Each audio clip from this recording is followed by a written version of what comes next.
enough of Keanu. Yes, it's true. Whenever we see you in another movie, get to wishing that you were in them all. Our hearts cry out, Keanu, haven't aged a day in 30 years. Now we're looking back on your career. Can't get enough of Keanu. Wouldn't you love it if there was some sort of, training seminar to like be taken seriously in the workplace, and one of the key lessons was just like talk like Buffalo Bill. It's like lesson 3, the Buffalo Bill voice. Yeah. Like science has proven that the closer to Ted Levine's voice in Silence of the Lambs that you can get your own voice, the more seriously people will take you. You watch like these 80s videos of in the workplace, and it shows like a guy walking into his boss's office to get a promotion. He's like, would you mind helping me out with this promotion? The boss is like, get out of my office. And then there's like a star wipe to the next scene. He comes back in, he's like, I would like it if you gave me a promotion, sir. And he's like, I like the way you speak. I don't know what it is, but there's some aura You're gonna about make you. a partner. Thanks, and he does that little wiggle around the threshold. Thanks. It's super close to Philip Seymour Hoffman as well. Yeah. Especially from... So wait, are you saying that Philip Seymour Hoffman, his whole acting technique was just doing the Buffalo Bill voice? It's simply... That voice came naturally What to if him. it was like an acting hack that he figured out like while in college? He was like, wait a second. He like did that voice. What if he like got drunk one night and was just like, for the show tomorrow, I'm going to just talk like Buffalo Bill the whole time. And then he did and got rave reviews. And then was like, wait a second. What if I do this in every single performance? I mean, I'm going to win an Oscar this way. He throws down that voice pretty frequently. We're talking Happiness. And he's just like, what are you wearing? What are you wearing? Yeah. That I showed that movie to my friends in college. Yeah, that's a sad movie. It was very funny. TBS. It's very ironically titled. Hey, did you know that the part of the joke is the name of the movie? Yeah. It's like the movie The Comedy. Yes. Yeah. Which Not funny. that I liked the comedy though. Of course you would. I mean, I haven't seen it, but that is a movie that few people... It's not for many people, but it is absolutely for Matt Torpey. It's got Fair Tim enough. Heidecker. He's playing... But he's sad and unlikable. Oh, he is a piece of shit. But the best part is when... well, first of all, like, Disintegration Loops by William Basinski is just playing over these, like, basically man-children trust fund people riding fixed gear bikes around, like, Williamsburg. And it's just playing the, like, this, like, doom music. And then he goes on a date. He's like a dishwasher just to have a job. He doesn't need one. He's rich. Right. And he goes on a date with like one of the waitresses.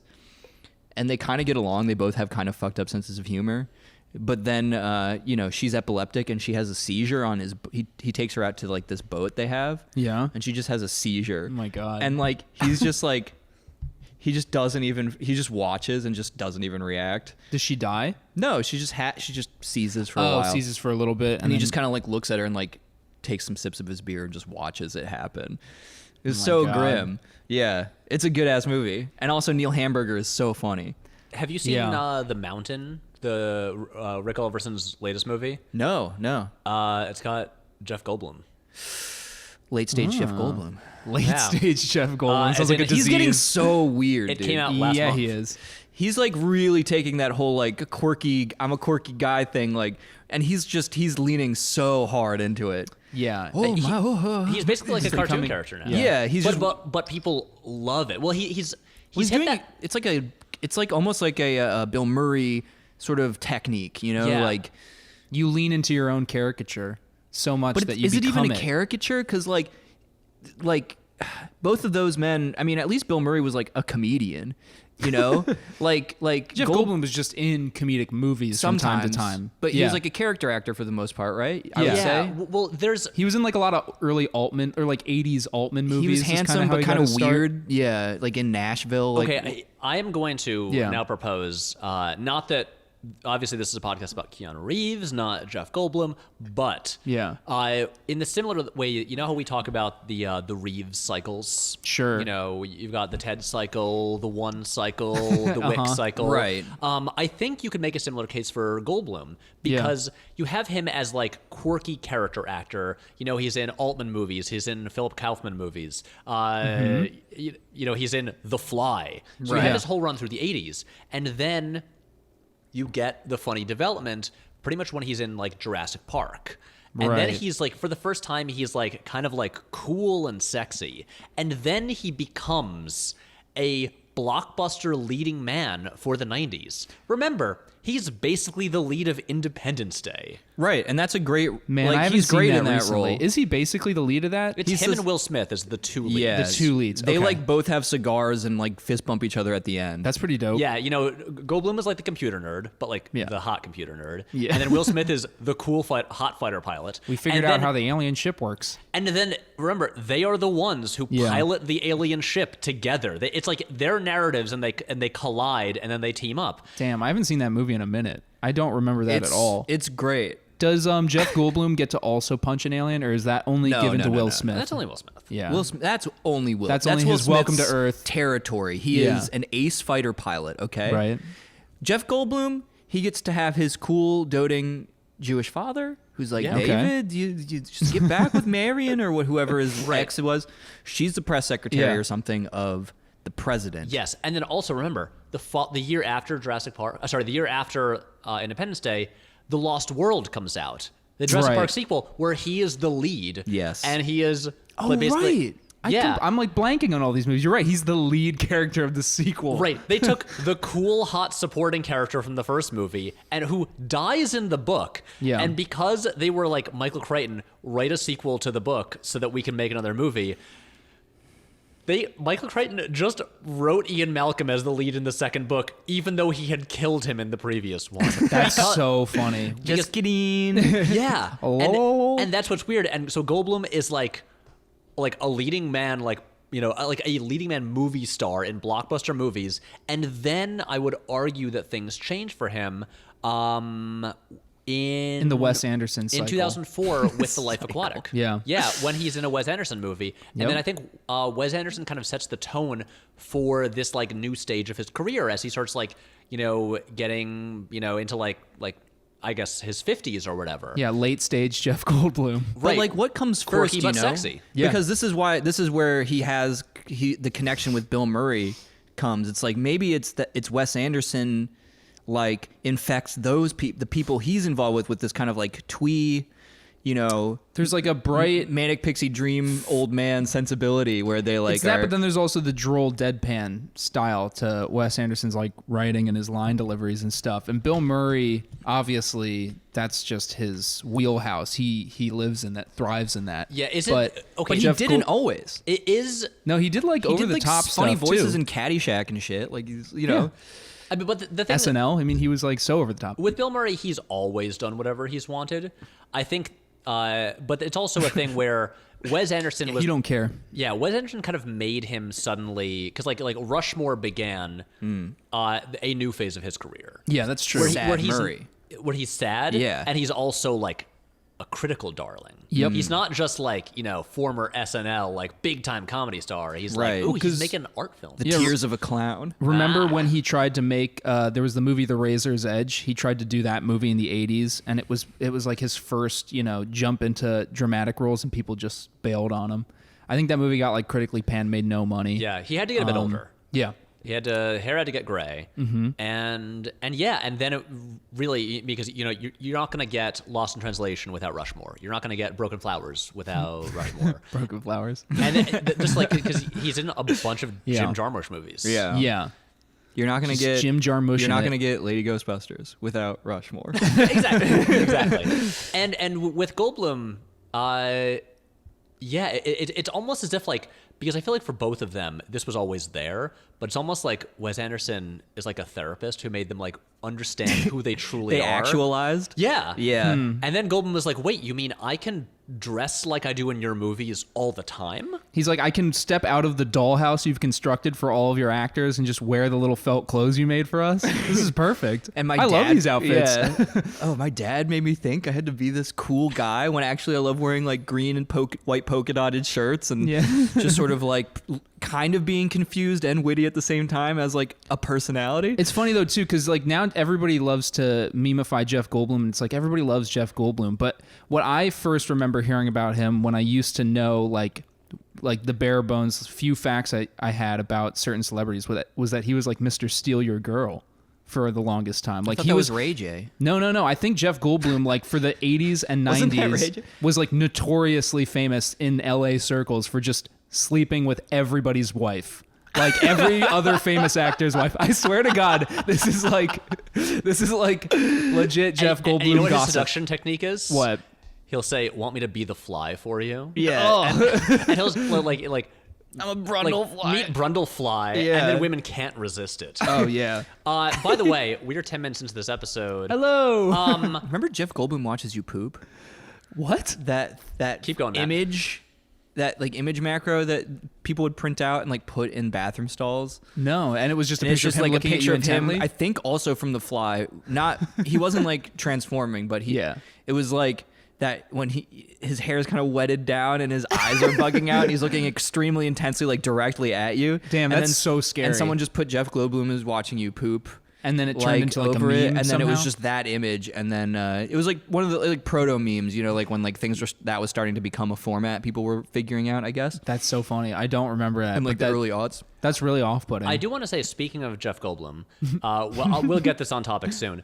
I'm looking now at his filmography, and honestly, honestly, Jeff Goldblum in the 2000s, it's a lot of like TV appearances. It's a lot of stuff that we haven't seen and that no one really cares about. And Yeah. and I think Poor things Jeff. really No. that the weird Goldblum resurgence is really only in the past few years. Yeah. It really became a thing when the sort of like weird cyclical nature of things, especially like, and now the resurgence of 90s culture became a thing. Yeah. Where they were like, oh my God. Like they made an Independence Day sequel and Goldblum came back. Oh my God, he did a one scene cameo as Ian Malcolm in Jurassic World: Fallen Kingdom. Right. And then Yeah. I think the big thing was his role in Thor: Ragnarok, where it's yeah. like a giant blockbuster where he just gets to go like full Goldblum, like weirdo, Yeah. on like a really big scale, and everyone's something like, oh my God. Like, we love this guy. We've always loved him. And then, like, younger people are like, oh, wow, that guy that I've seen in memes, he's great. Yeah, he's cool. So He's neat. that is the connection to. Whoa, There's some music outside on the someone's streets blasting right now. some. Ooh, what kind of song is that? That's not what you typically hear being blasted at that volume. No. That's loud as hell. really loud. Well, he's like Keanu. In he this is like regard. Keanu. Yeah. And this is the time that I just wanted to say, welcome to Can't Get Enough of Keanu, the internet's premier Keanu Reeves podcast, in which we explore the filmography of that great, ageless, enigmatic Canadian actor, movie by movie. I'm Patrick Willems. I'm Jake Torpey. Hi. And I'm Matt Torpey. You guys have shifted from Jacob and Matthew to Jake and Matt in recent well, episodes. I just realized I'm like, what am I, my called- father? Yeah, I'm Jake Torpey. And I'm trying to I'm make buddy bite-sized old- media. Yes, thank you. You know, I mean, the thing about this podcast is we like to keep things brief and efficient and Yeah. to the point and never waste time. yes, it is. We script this out. It's just hard on rails. Yeah. Even this. Hard on the rails. Yeah. So we're still just a handful of episodes into this weird new format where I don't begin the episodes with the intro, where we just Right. like get to it at some point. And man, more and more time is passing. It's like honestly, Elapsing. it's approaching the length of some podcasts before I introduce the podcast. It's now this is the equivalent of like You know, see some things are urgent. Like, this episode. It's like the opening credits of The Departed. You know how they come 15 to 20 minutes into the movie. Of just Jack Nicholson's monologue. Yeah. that's what the boobs don't understand. Yeah. But it's the Carol thing, Nicholson. like Yeah. they come so long into that movie where you're like, oh, is there just like not gonna be like any opening credits? And Yeah. then finally, and they do the same thing in Mission Impossible Fallout, where it's like a whole short film for like 15 minutes or so. I love and, that. and then it comes. Anyway, Very that's James what, Bond. That's I what don't this want is to be like. a product of my environment. I want my environment to be a product of me. Who's that movie again? It's been Yeah. That's so The long. Departed, right? Yeah. Yeah. Okay. Yeah, bunch of good lines. Yep. I remember that movie being real good. Yeah, I remember a lot of people getting shot in the head is what I remember. That's what's fun about it. It's like you're having a good time. It's like and pop, pop, pop, a bunch of people. Just Right. Marky Yeah. Mark, being funny. Wearing trash bags on his feet. Spoilers, I guess. There's a rat. That's not a Spoilers. spoiler. Yeah, there's a rat. A little At on the the end nose, of the to movie, be Mark honest. Wahlberg has trash Could've bags done on without his the feet. rat. I think that's a generally agreed upon thing that The Departed might gain a whole extra star if you took out the last shot. Yeah, truly. Honestly. Who throws his shit? Marty, baby. Don't you want to be just like your buddy George Lucas and just like maybe edit it? Just a little bit. Don't be like George Lucas. Yeah. So this is obviously, as you can tell from the past 15 minutes of conversation, it's an episode about the film Parenthood, directed by Ron Howard from 1989. Oh yeah. Yeah. Guys, I've been excited because Ron Howard is a mysterious man. I don't have a strong opinion about this guy. No. Nobody does. Okay, good. That's So the that's thing the about point. Ron Howard. Yeah. He's a guy who's not a mystery, but that's what makes him a mystery, at least to me. So, sorry, I don't know if I mentioned this to you before. I've had this vague video idea for over a year that is very on brand for the kind of thing that I like to do, and also is such a time commitment with potentially Ron no Howard reward or something. Yes. So Ron Howard, Yeah. he's a director who's made a ton of movies, a Yeah. lot of hit movies. Yes. He has won a Best Director Academy Award. He's made movies of all different genres, so many famous movies. And no one has ever been able to identify what a Ron Howard movie is. Yeah, like how- what unifies them? Exactly. Is there anything that defines? Is there any worldview that we can take from this guy's body of work? And I'm trying to remember now just movies that he's made, and I would say there's a sort of hopefulness. These are all vague. but like in the live action How the Grinch Stole Christmas. Yeah. A vague hopefulness, and then and like I forgot that was him. Yep. And okay. That is him. Willow is Ron Howard. Willow. What? Yeah, and he okay. made that right before Parenthood. What? is what's extra funny? Guys, it's happening. Val Kilmer. I'm gonna go through Ron Howard's filmography, Yeah. because it is insane. So his first movie is a movie called Grand Theft Auto that I have not seen. Sick. And then we have Night Shift. Okay. Night Shift, which importantly is written by the same writers as Parenthood, who he worked with on a few movies. But okay, I don't know that one. here we go. Because I love the script So- for this movie. So after Night Shift, then we have Splash. Yes. the Right. mermaid movie. Yes. Then we have Cocoon. Wow, old people getting boners. Yep. Then we have Yeah. Willow. Yep. Awesome movie. Okay. People turn into pigs. Then Parenthood. Great movie. So we Yeah. have 3 genre movies in a row, That or at is- least supernatural type movies. Yes. But and then what Parenthood. unifies and, those? Yeah, at all. and then we get Backdraft, the firefighter movie. Yeah. Far and Away, the Tom Cruise Nicole Kidman Ireland movie. Yeah. Then The Paper, Michael Keaton newspaper. Oh, yeah. But I have not seen most of these. This is tough. then we start getting weird. And Yeah. by weird, I mean just distinctive. So then we have Apollo 13. right, which I Right, have that's seen. the one I did know. His That's big great. Oscar movie. Throw up in space, floats around. Yep. Yes. Then Ransom, the Mel Gibson thriller. 'Kay. Then, and then it gets. Okay, actually, this is where it gets strange. Then we have Ed TV, the weird Matthew McConaughey comedy where he's like the first. He's like. It's like a weird sort of proto Truman Show. Yes. That came Yeah. out like a couple years earlier. Then. Actually, no, wait, no. The year after The Truman Show. Then How the Grinch Stole Christmas. Hack. Then A Beautiful Mind. Then The Missing. Damn. The Western with Tommy Lee Jones and Kate Blanchett. Yeah. Then Cinderella Man. Then The Da Vinci Code. Frost Nixon. Angels and Demons. Then Yep. The Dilemma. Never heard of it. The Vince Vaughn Kevin James comedy. what? Then, and then it gets stranger. Then he teams up with Anthony Dodd Mantle, who is Danny Boyle's regular cinematographer, who has Okay. a very distinctive, like hyper stylized style, and he makes Rush, Yeah. the car racing movie with Chris Hemsworth, Yeah. and then In the Heart of the Sea, the Moby Dick movie with Chris Hemsworth. Then he returns. He returns to the Dan Brown franchise. Yep, with Inferno. Yeah. And then makes Solo a Star Wars story. But made after having had the Phil Lord and Chris Miller fired. But from yeah. it. Yeah, so that's a whole other thing. It is, but you have this crazy It's an filmography. action-packed fucking career. Exactly, but Yeah. you have, a lot of very like middle of the road prestige Oscar bait dramas, Right. And then bizarre things like The Grinch, and or he'll make a Star Wars movie, or a weird comedy, or just like Willow. Yeah. I forgot. I thought that was like a Lucas joint. It is. Well, I thought it was produced. like him. I thought like he was more at the helm of it directorially. There's a lot of talk about who was the main force behind Willow. Yeah. And it was Warwick Davis at the end of the day. By the way, do you guys know about the bizarre continued legacy of Willow? Because No, this is a thing that fascinates me. What this is is it a bleed into thing the pop culture somehow? This is a thing that friend of the podcast and future guest Adam Lance Garcia can talk more about because he's the world's foremost expert on it. There was a comic, wasn't there? No, it's much stranger.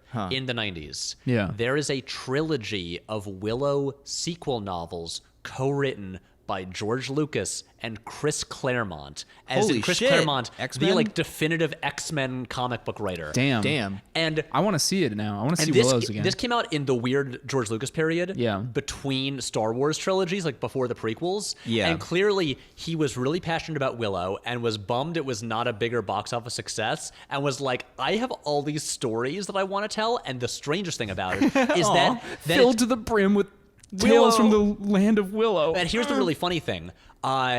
His arc for Willow, it's basically the same as like where Luke Skywalker ended up in The Last Jedi, which was also Luke's original plan. Like in his plans for like the late Star Wars movies, he was Yeah. like, I want Luke to be like old and alone and like a recluse who's like disenchanted with like the Jedi. Did Ryan Johnson just come up with that on his own independently, and it was just coincidentally No what this way. guy was No, projected, not a or did chance. he talk to him? No, I mean, this is a whole other conversation about George Lucas's involvement with Okay, the recent sure. Star Wars movies. But he was initially part of conversations, when Disney bought Lucasfilm. Got it. It's like the MCU does a similar thing, right? Where it's like Sort just like we know sort of vaguely where people need to be placed, where we want to place them on this big chessboard that is like Yeah. It's foreseeable reality for a decade. right. It's kind of that, but it was a thing where like, you know, Disney bought Lucasfilm, and then George was there, and they did like concert artwork based on his like initial like ideas. Oh, wow. And then I think everyone kind of like Lucas kind of just like kind of left it, and then they like kind of drifted away from his original plans. But Yeah. some of his original plans were things like the crashed Death Star. That's in the trailers for Episode 9. That was his original idea. Oh, And wow. just, like, George Lucas, you had a cool thought. yeah, Well, and that's pretty having, dope. but to get back to my original point, the whole thing of like having Luke old and bitter Yeah. was Yeah. part of his original idea, and he did that in the Willow sequel novels like 20 years earlier. What did he have? Val Kilmer's character? No, or Willow. Willow. The dwarf. Went into These were set like decades after the Willow movie, and Yeah. Willow himself is like. He's like a supporting character. He's not even the main character anymore, but he's Yeah. just like old and bitter and alone, like after saving the world. Now Yeah. he's like Yeah. unhappy. Nobody cares.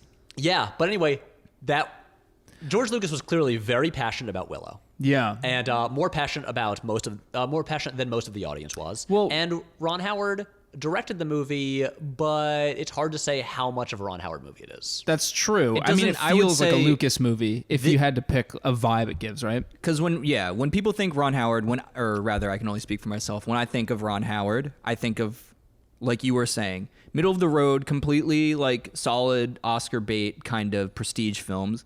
Parenthood, of which is like one potentially, but this seems like the first shift into that aesthetic that I really kind of think of, which is the same thing when you think of like early 90s like kind of Ron Howard stuff with a high budget where it has almost like that kind of Nancy Meyers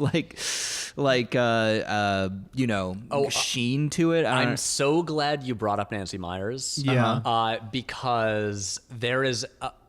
I was looking in terms of filmographies. There was something very important that I think this movie represents. By the way, can I read the opening paragraph of the Wikipedia plot summary? Yeah. Please. For our listeners. Obviously, this is Parenthood, the comedy drama starring Steve Martin, Rick Moranis, Keanu, a bunch of people. Gil It's Jason Robards. Gil Buckman, a sales executive, this is Steve Martin, is trying to balance his family and his career when he finds out that his eldest son, Kevin, has emotional problems and needs therapy, and that his two younger cousins, Taylor and Justin, both have issues as well. He begins to blame himself and questions his abilities as a father. When his wife, Karen, becomes pregnant with their fourth child, he is unsure he can handle it. It's a good starting point as far as the summary goes, but this movie is primarily like 4 short films about each of the individual like siblings of the Robards, like the Buckmans. Buckman clan. Yeah. the Buckman clan, It's and like a bunch of Robards different being families. And, Papa Buckman. Yeah. Who And so like who, you know, Jason Robards plays the patriarch, the father, who's a bad dad. who is like the quintessential bad father, but is, you know, hard on them, absentee for most of their childhood, etc. But like within their, which is not always the case with bad dads, lies a kind of love and feeling of responsibility. Exactly. And then like what I like is that, you know, they do what should be done with family drama, which is like you have all the siblings, but then they represent all of the different ways in which parenting and the kind of dynamic of the family can turn out if you had to like do specifically like archetypal like suburban upper crust white people, you know what I mean? Like essentially it's a very, very particular movie for Right. being as broad in the themes it's trying to tackle. Right. And I it's think a particular at the time, environment and time. Yeah. in 1989, I think this movie probably could have been felt like as a more like wide-reaching and broad commentary on raising a family, and like, wow, this is like a definitive film about the act of parenthood to the like primarily white middle-class audience that was watching the movie. And now when you look at it, at least when I was watching it, you're like, this is a very, very it's like Boyhood, when people were ragging on Richard Linklater's movie Boyhood. Yeah. And they were like, it's sort of the flack you're going to get by giving the movie that sort of title. It's like Boyhood. Yes. Like the general Girls? the general Yeah. experience of boyhood. And it's Guys- this one like, you know, white kid that's growing up in Austin, Texas that sure feels a lot like Richard Linklater's childhood as opposed to Is there Boyhood. Wait, what other hood movies are there? I mean, obviously, Leprechaun into the Hood, yeah. Back to the Hood, Back to the Hood. Well, Yeah. Leprechaun into Hood and Leprechaun back to the Hood. Yeah, which The once Hood. again, like there's so many Leprechaun Robin Hood. experiences to detail in films. You know, Parenthood, Robin Hood, Boyhood, Boys in Back the to Hood. And they all are of a piece, you know? Yeah. Yeah, honestly, I want to say like the boxed set from Criterion Collection. I just saw, you know, the Hood quintilogy. The decology or whatever. So that being said, it's like, so, you know, yes, recognize the very particular small scale like it's a little microcosm of like that, a very specific They're slice like of middle life. class suburban people. That Yeah. being said, the topics about the difficulties of raising children, I think a decent number of them are extremely relatable, like outside of, you know, even that like a socioeconomic strata. Yeah. Where it's just like, because it's generally just sort of about how Parents worry about their things kids. don't turn out the way you want. Yeah. You worry, you're kind of like over controlling and hoping for like more of like a Build-A-Bear kind of situation than like Yeah. the human being that you end up raising, and how like you need to like give up control, even if that means like, you know, Forever being plagued by self-doubt and worry. or Which at some, or you watch your kid fail. Yeah. Because like it's multi-generational in that way as well. Like Gil has his older brother or younger brother, Jerry. Yeah, no, that's Tom Holtze. Tom Holtze, as- Amadeus. Is it pronounced Hulchi? That's how I always Holtz, thought. Holtze? Tom Holtz. Have you Larry Buckman is has the brother's anyone name. ever heard him say his name? No, never. Okay, because I've always just in my head Amadeus. said Hulse. Yeah. But Yeah. I have no. But I always am like, is that right? I don't know. He's great. He I'll look it has a classic like late 80s mullet and a leather jacket, and he's got gambling issues. And he names his kid Cool. Maybe one of the funniest gags in the whole movie is he has a basically mixed race like black Baby. kid who Yeah. he named Cool. And I looked it up and I am- was like, I was shocked how little conversation there was about the kid's name. People are just kind of accept it very quickly, but you'd Yeah. think this would become like a running joke where they're constantly having to like introduce him to new people, and they're Yeah. like, cool. yeah, they're like, this is cool. And they're like, what's cool? And they're like, this is cool. Oh, you want and to they're who's like, on what is first cool? with Yeah. with this child? Yeah. Well, I mean, like, I feel like if you're gonna like have a kid be named Cool, it like in this movie, Yeah. it's just like it's because you're going to set up all these comedic scenes, and having the kid get annoyed like as it goes on, and he's like, oh God, why do I have this name? Yeah, Yeah. instead it's like that joke happens. I still think it's pretty funny. Well, he just but says, this then is cool. And everybody gives him like an arch look. And Yeah. then moves on. Yeah. But then, Yeah, like but right then away. Yeah. he might be one of the most like he elicits one of the more like grim, kind of like accept the Because of how that one ends. yeah, because like Tom Holt. he's she's not as kid, much of a yeah. joke. Like people don't just sort of like go like, what's cool, who's cool, and he's Yeah. like, it's like this poor kid who's just his dad is like gonna be murdered by bookies, and he has to flee the country, and he doesn't give a shit About his And- own son. Yeah. about his own son, who's just like, and then eventually He keeps forgetting that he has a son. yeah, Because like his Tom Hulse's or terrible. Holtzy's like parents are Jason Robards. They're oh wait, I found it. It is Hulse. Great. Hulse. It is now we Hulse. can just say Hulse from Yes. now on.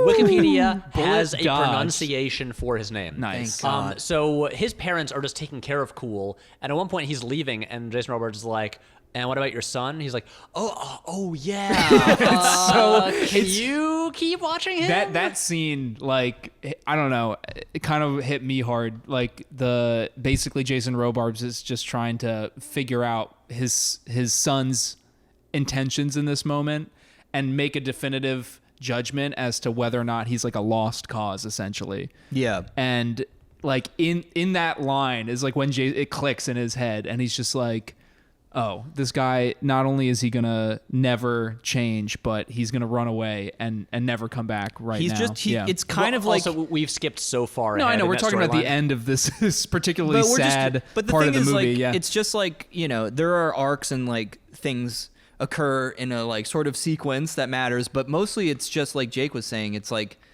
mini scenes of just different characters dealing with their own personal family issues, just interwoven. yeah, it's really just 4 short films that are Gil that being are kind of the balanced main. out in a way that feels very, very coherent. Yeah, I so, liked it. Yeah. Wait, so I was more mixed on this movie than I anticipated. Yeah. I was like excited to go in to watch it because Jake, I know you really liked it, Yeah, I thought it was great. and Matt, how do you feel? I like it a lot too. Yeah. And so I was talking to Jake about this, Matt, before you got here, and I was like, I don't know if I was just in a weird headspace because I've been losing my mind trying to like make a video, and I don't know if like, I couldn't focus or something, but I like there was a bunch of stuff in the movie that I liked, and then stuff that didn't really like connect for me. And I think some of it is that well, what bothered you, Pat? What didn't connect here? okay, so Yeah. Yeah, let's Because get down to it. everything connected for me. So, and it's funny because so Parenthood has been turned into a TV show twice. Yes. It was a sitcom like the following year. Yeah, in that the was 90s. short-lived. But then it was recently a like very popular acclaimed show on NBC. Right, That like- that I haven't seen, but it's created by Jason Katims, who created Friday Night Lights, which Okay. is one of my favorite shows. And Is that the one where one of the dad is God damn it, what is his name? Poltergeist dad. Craig T. Nelson? Yeah. Yes. Okay. Yeah, I've seen a couple episodes of that show too. It seemed solid. I didn't have an interest in watching it, but it like seemed to carry on the ideas of the movie, which is like it's hard to raise a family and everyone's kind of crazy. Right. Yeah. So I initially wasn't interested in the show, and then once I watched Friday Night Lights, and I was like, oh, I just like this guy like writing stories about just like regular people and their families. Right. I like that. But watching this, I kept thinking how this seems better suited for TV, to have these different families and just have these ongoing stories, because I feel like the movie it sets up so much stuff, and a lot of these things that don't really have that like in real life don't have tidy resolutions, Yeah. and kind of has to create some tidy resolutions and make some big story swings. And so for me, some things like Tom Hulse's character being in debt to like loan sharks who are going to kill him seems like so over the top Yeah. and dramatic for a movie that is pretty small, like this like small scale human story. That's true. I will agree with you that the Tom Hulse subplot is by and far the most dramatic subplot in the entire movie, and does feel a little overly dark compared to the rest of the threads that you're It working just with. seems so. You don't know if he's lying. I disagree. That's what I was going to say, but you don't ever know if Tom Hulce is lying about that. You whether or don't, not but- he's actually like in a life-threatening situation, or what very well could also be the case is that he's just kind of a piece of shit deep down and is just looking for a way to leverage money That is out of true, his dad. but other characters believe him. Like when They Jason do. Robards is talking to Steve because Martin, they're good people. right? And they He's trust like, their son. yeah, people are gonna kill him, and it's Yeah. like, whoa, this like threat of people of murder. Right. Yeah. It seems so huge, and it just felt to me like a little bit out of place. Sort of like all the stuff with Steve Martin at his job. Okay. Seemed like they existed in this weird cartoon world that isn't a lot of the rest of the movie, where like he has this weird nemesis who like gets promoted to partner at the firm, Yeah. Right. like ahead of him, who is never seen, Yeah. and is just talked about like so much. And Steve Martin's boss that he's always talking to is like this weird cartoon character, and it seems like they're sort of, at least for me, shifted into this almost like kind of exaggerated it's like sort of surreal comedy with like this hypothetical like amazing guy who's always talked about but never seen, and his Yeah. boss is always on a treadmill and always laughing and Yeah. stuff like that. Yeah. And But the movie, it's not just within that office space that the movie has like a slightly surreal vibe, because the movie does dip into Steve Martin's imagination from time to time. That was a thing that I was Yeah, it also going to bring opens up. with that. Yeah. It does, but it doesn't do it very often. No, it doesn't. It'll dip into it occasionally, and so it would throw me when it would happen. It opens with It opens a that dream, way essentially. with this dream, where of child him. Very Woody Allen kind of moment there where he's like, I'm does. actually just a dream manifestation of your, unresolved anxieties about your father's absenteeism. Yeah, it's a very Right. Annie Yeah. Hall moment, Yeah. like in the classroom scene. Yeah, Very much just like speaking all the themes right there. And then it happens 2 more times, but like very connected to each other. Yes. And then never again. well, and at we- the end, I would argue there's like the whole metaphorical Steve Martin's experiencing literally the roller coaster analogy the grandma had just said. And it's not like you're dipping into the fantasy, like a fantasy Right. within his own head, but he is experiencing some kind of like slightly surreal moment there. Altered reality. That honestly, for me, I felt like did capture a really bad anxiety feeling in a way that I thought was effective. I actually liked it in terms of just Yeah. like visualizing like a panic attack. Yeah. I thought thought it that was did a actually job. really effective. So here's my thing. Yeah. I'm going somewhere with this. Right. There's also You don't like this movie. The what? You don't like this movie. We're No, still I- building your case. Is I'm all like I was I'm like saying. mixed on it. Yeah. Because there's a lot of stuff that I like a lot. Okay. But it just like it didn't all connect for me. But then there's the fantasy sequence where he imagines his son Kevin becoming valedictorian. Yeah. And becoming really amazing and all working out. And then there is the scene that plays differently in 2019 Yes, than it it did does. in 1989, where he imagines, oh no, because things didn't work out like with his son, he becomes a mass shooter. Yeah, he crawls up to the clock tower of his alma mater and then starts firing down on all of the student body and faculty And with then a he's like, sniper it's because rifle. you made me play Little League and I didn't want to. And his dad is like, Kevin, I tried my best. And then he shoots the megaphone out of Steve Martin's hand. He's like, nice shot, though. Which I'm sure would be hilarious like 20 years ago, and it's so weird to watch like mass shooting played as like a hilarious gag. It's a gag. It's played as a huge It gag. is played as yeah. a gag, but I mean, as What are my you gonna do? contrarian opinion is like, it kind of plays better now in terms of the like poignancy of it. Like it's because now I bet parents worry more that if they are raising their kids wrong or they're moody, like now the specter of them becoming one of these people they say in the news every fucking day, Right. basically, is like probably an extremely real and existent anxiety in parents. Oh, Yeah. you So can see that. you have to address it in some way. You maybe. can see that totally making sense, like done now, but in like a really dark comedy. Yeah. Right, like a Bobcat Goldthwait movie. Would probably be Yeah. able to get Right, away yeah, with yeah, that. Exactly, and also like it is not a criticism of the movie that that scene has like aged weirdly. Because When did Columbine happen?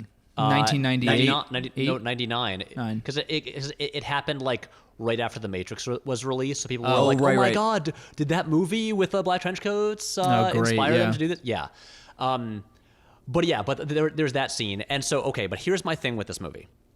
As Yeah. much as I really like a lot of stuff from all of the storylines, I do wonder if it would be a stronger movie if it was just about Steve Martin's family. And it stayed, because Steve Martin's the only person whose like head we go into.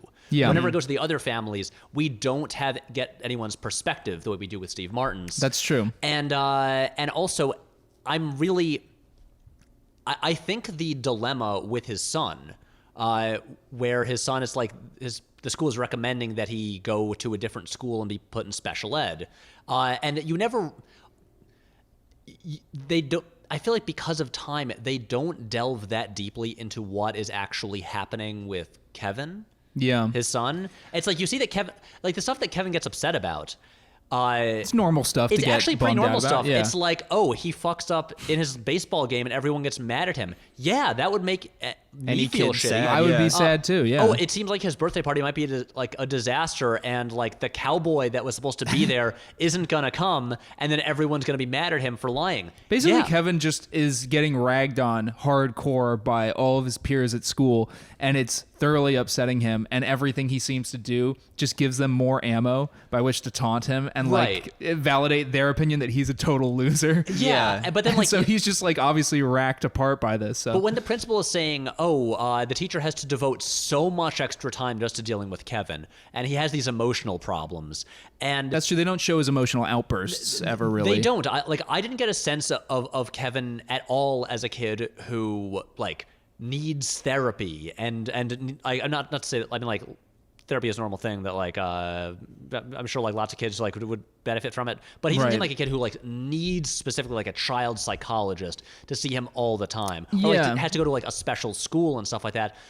And then That's true. And this storyline pretty much gets resolved by he catches the ball in the baseball game, and it's this big kind of easy triumph Yeah. that doesn't really like resolve the problem. Like, do they even say at the end like what is happening with I Kevin would in love school? for there to be a follow-up scene right after the baseball scene where like a psychologist steps out of a room with a big notepad and he's like, it's official, he's all better. And Steve Martin's like, yes, He's got a clean bill of brain health. his We're all brain, good. it's pink, it's gray, it's perfectly gray. Well, And, I disagree. I think that I mean, I will give you that the movie takes a lot of different things and you know, bites off more than it can chew in some ways, so that you're not going to get the proper deep dives maybe into some of the issues you're more interested in. But like, his shit's not resolved. He catches the ball. It's more of a resolution for Steve Martin's character. Steve I Martin's felt that character is the scene. one who has like closure. Kevin's still in therapy. He's just making jokes about it at the end. And you know, even his wife's like, yeah, he caught a fly. Like, you practice pop-ups all the time. Like, Yeah. statistically, you've lessened his likelihood of dropping it. So it was going to happen at some point. Like, the movie, I feel like, is really well done in that way, where I personally felt like you got just enough of the information you needed to feel like you understood or could kind of like intuit what was going on in people's heads, or Yeah. like what was going on in a way that felt also to the theme, which I feel like is that you don't get closure. Yeah. I think the movie did a really good job, like on a scene-to-scene basis, if it ever offered up a moment of like slapstick comedy or levity, by balancing it with something suddenly poignant that you weren't expecting. And if you had a scene that was poignant, likewise, by like bringing that poignancy down by throwing in like a gag right after at the end or something like that. Because like you said, there's a lot of dark stuff in here that is well deserving of its own movie. I mean, just look at adorable little Joaquin Phoenix and his character. Excuse me, Leaf. He's Leaf Phoenix in this movie. I forgot. Also, I knew he was in That this was his movie. own name, by the way. I didn't really. He called himself Leaf Phoenix. They were allowed to name themselves. That's the whole Phoenix Dude, Dude, thing. the River. Phoenix family is so fucking wild. I like. And now by he's the way, Joker. Joaquin's and his haircut in this movie is Joker haircut. We were so convinced that he was just the That's Joker? him, then that's little Joker. And then Society turned him into Joaquin. It's just literally in Turn him this into the movie. He's Walker. the Jacker. Yeah, he's 'Cause the just Jacker so in this one, horny 'cause in he's- Parenthood. Yeah. And then he I saw thought his those name- bag. He yeah. keeps leaving the part or his room just with a bag, a brown paper bag, and I you're was like, convinced "Is it's that like a bomb or something. No. I was like, Joker gas. no. I was like, is he throwing away a pound of fucking jacked in napkins and stuff. Yeah. Like I thought that Honestly, his maybe. mom was gonna open it up and be like, Jesus Christ. But wait, okay, well, back up though. Had you seen this before, Matt? yes, Okay. when I was young, when I was a kid, it was So- our parents. Obviously, one of the movies they liked because they had 3 kids and Yeah. related hard to it. And then they had a fourth. Yo, They they related did, so yeah. hard. Yeah, and probably had the same And so Matt, discussion. you were Mary the Kevin Steenburgen. of the family. Yes, I actually no. That's the other thing too. Probably is like, you know, I was like a nervous little kid, and so were you, Jake. Actually, but Yeah. in different ways. You were just scared of shit. Well, I mean, Like Kevin. literally, yeah. Literally every aspect of this movie was relatable to me, just insofar as like I either personally experienced it. I mean, we grew up in the suburbs. We had like a life like style growing up as kids that was not too dissimilar from this. Maybe a little less like living in a huge house. Like this was like a little bit of a more affluent lifestyle, but still pretty damn similar. And it's like if I didn't experience any of the exact things that were going on in the movie, then I knew people like that. Like I just Right. every situation in the movie was like I know someone like that, or oh yeah, I definitely felt some of those things before. Which is why, like, you know, after a while, like I said before with Little Leaf Phoenix and his thing, you know, you have like this dark scene and stuff. Once again, well deserving of its own movie. You want to talk about like a kid who has this absent father and he's trying to reckon with like not having a male figure in the house to help give him like stability. But the movie plays so broadly with that stuff that I just felt like it was just like a lovely movie in the way that it's just sort of like touching on all these things, because the main point isn't like to deep dive into any of it, but to just give you like a smattering of like, It's like a sampler platter. Yeah, it's like a Right. Whitman's chocolate box. You get like little, you get a coconut You're one. gonna do the and- Forrest Gump. Gump analogy. yeah, oh god damn it! Fuck, I didn't even think about that. You never know what you're gonna get. So maybe Maybe a Parenthood was like a box of chocolates. Parenthood's like a box of chocolate. Hey, listen, Forrest Gump had to learn that too. Also, Tom Hanks, Ron that Howard heroin addict made pregnant. a lot of movies together. Had to make a lot of movies. I guess you could say I'm a pretty bad guy. But anyways, so all I was saying was that I felt like what you were saying. Yes, each one could deep dive in, but I just thought that it worked as its own box of chocolates. That totally makes sense. I think part of it with me was there was so much there that I liked. Yeah. And I kind of wish that like, oh, these like kind of, you know, complex like, you know, human stories, you know, a lot of them like I was a little bit frustrated that some got like very like obvious sort of like Hollywood movie endings. Right. Like you know, Rick Moranis has a big public declaration of love. That's and- true. That That's is true. I would say is my feeling for the weakest bit. Like they're just kind of like their marriage is on the rocks, and you think it's gonna. I thought she should have just been divorced, basically, and I don't mean that because I think like dark endings are more realistic. I just seemed like but that did seem like the realistic ending to something like that. Yeah. With that, yeah. Okay, should we touch on like the families, I guess, just to like center that, because like Gil is the main one. He's Steve Martin. He's Steve Martin. He's the nervous one who just wants to be the perfect dad. And he's married to Mary Steenburgen. Yes. Who I feel like right there in this movie. This is also a year before she was Clara in Back to the Future 3. Always a mom. Just That's the thing. Somehow permanently. It yeah. is like what's eating Gilbert Grape? stepbrothers. Stepbrothers. But Mom. like with Parenthood, she became like the suburban mom. Like when Yeah. if you need a mom, she's the mom. She's got that quavery voice from the South. She's like, "What do you mean?" Yeah. It's like she sounds prematurely old in her voice. And also, Yeah. I've And a never little had any frightened. sense of how old she is. Because Yeah, she's again, hovered so, around. I think she's in her maybe mid to late 30s here, but Yeah. she's like around a decade younger than Steve Martin. But then is the following year is the love interest for Christopher Lloyd in Back to the Future 3. I love you. I'm gonna have sex with you. Oh, Doc. That's just Bernie Yeah. Sanders. I realize. Single payer healthcare. Honestly, Doc is just Bernie Sanders electrocuted. Has anyone done that? Wait. Well, how? Let's be real. Yeah. I know everyone just True. did the Larry David thing, but like Yeah. SNL should get Christopher Lloyd to just play Bernie Sanders. No, he's a little demented now, and it's a little Christopher sad. Lloyd. Oh, right. Is he really? He's very old. Yeah, he's extremely old. He was old when In he was Back to the making Future. that Yeah, movie. that's true. He was old in One Flew Over the Cuckoo's Nest somehow. He was born in 1938. Mary Steenburgen always seems permanently 43 years old. Yes, I think yeah. Lloyd, That's Christopher exactly Lloyd, right. always seemed permanently 59 years old. He is Not anymore. He He's is old as 80. shit. He is currently Damn, 80 years all right. old. But yeah, but that's well. I mean, Octogenarian. again, that was the joke in Back to the Future. Remember? Yeah. He goes back 30 years, and Doc is the same age, and it's the same person, and he can never tell how old he actually is. That's a great joke. I like that. But what was I saying? Oh, Steenberg.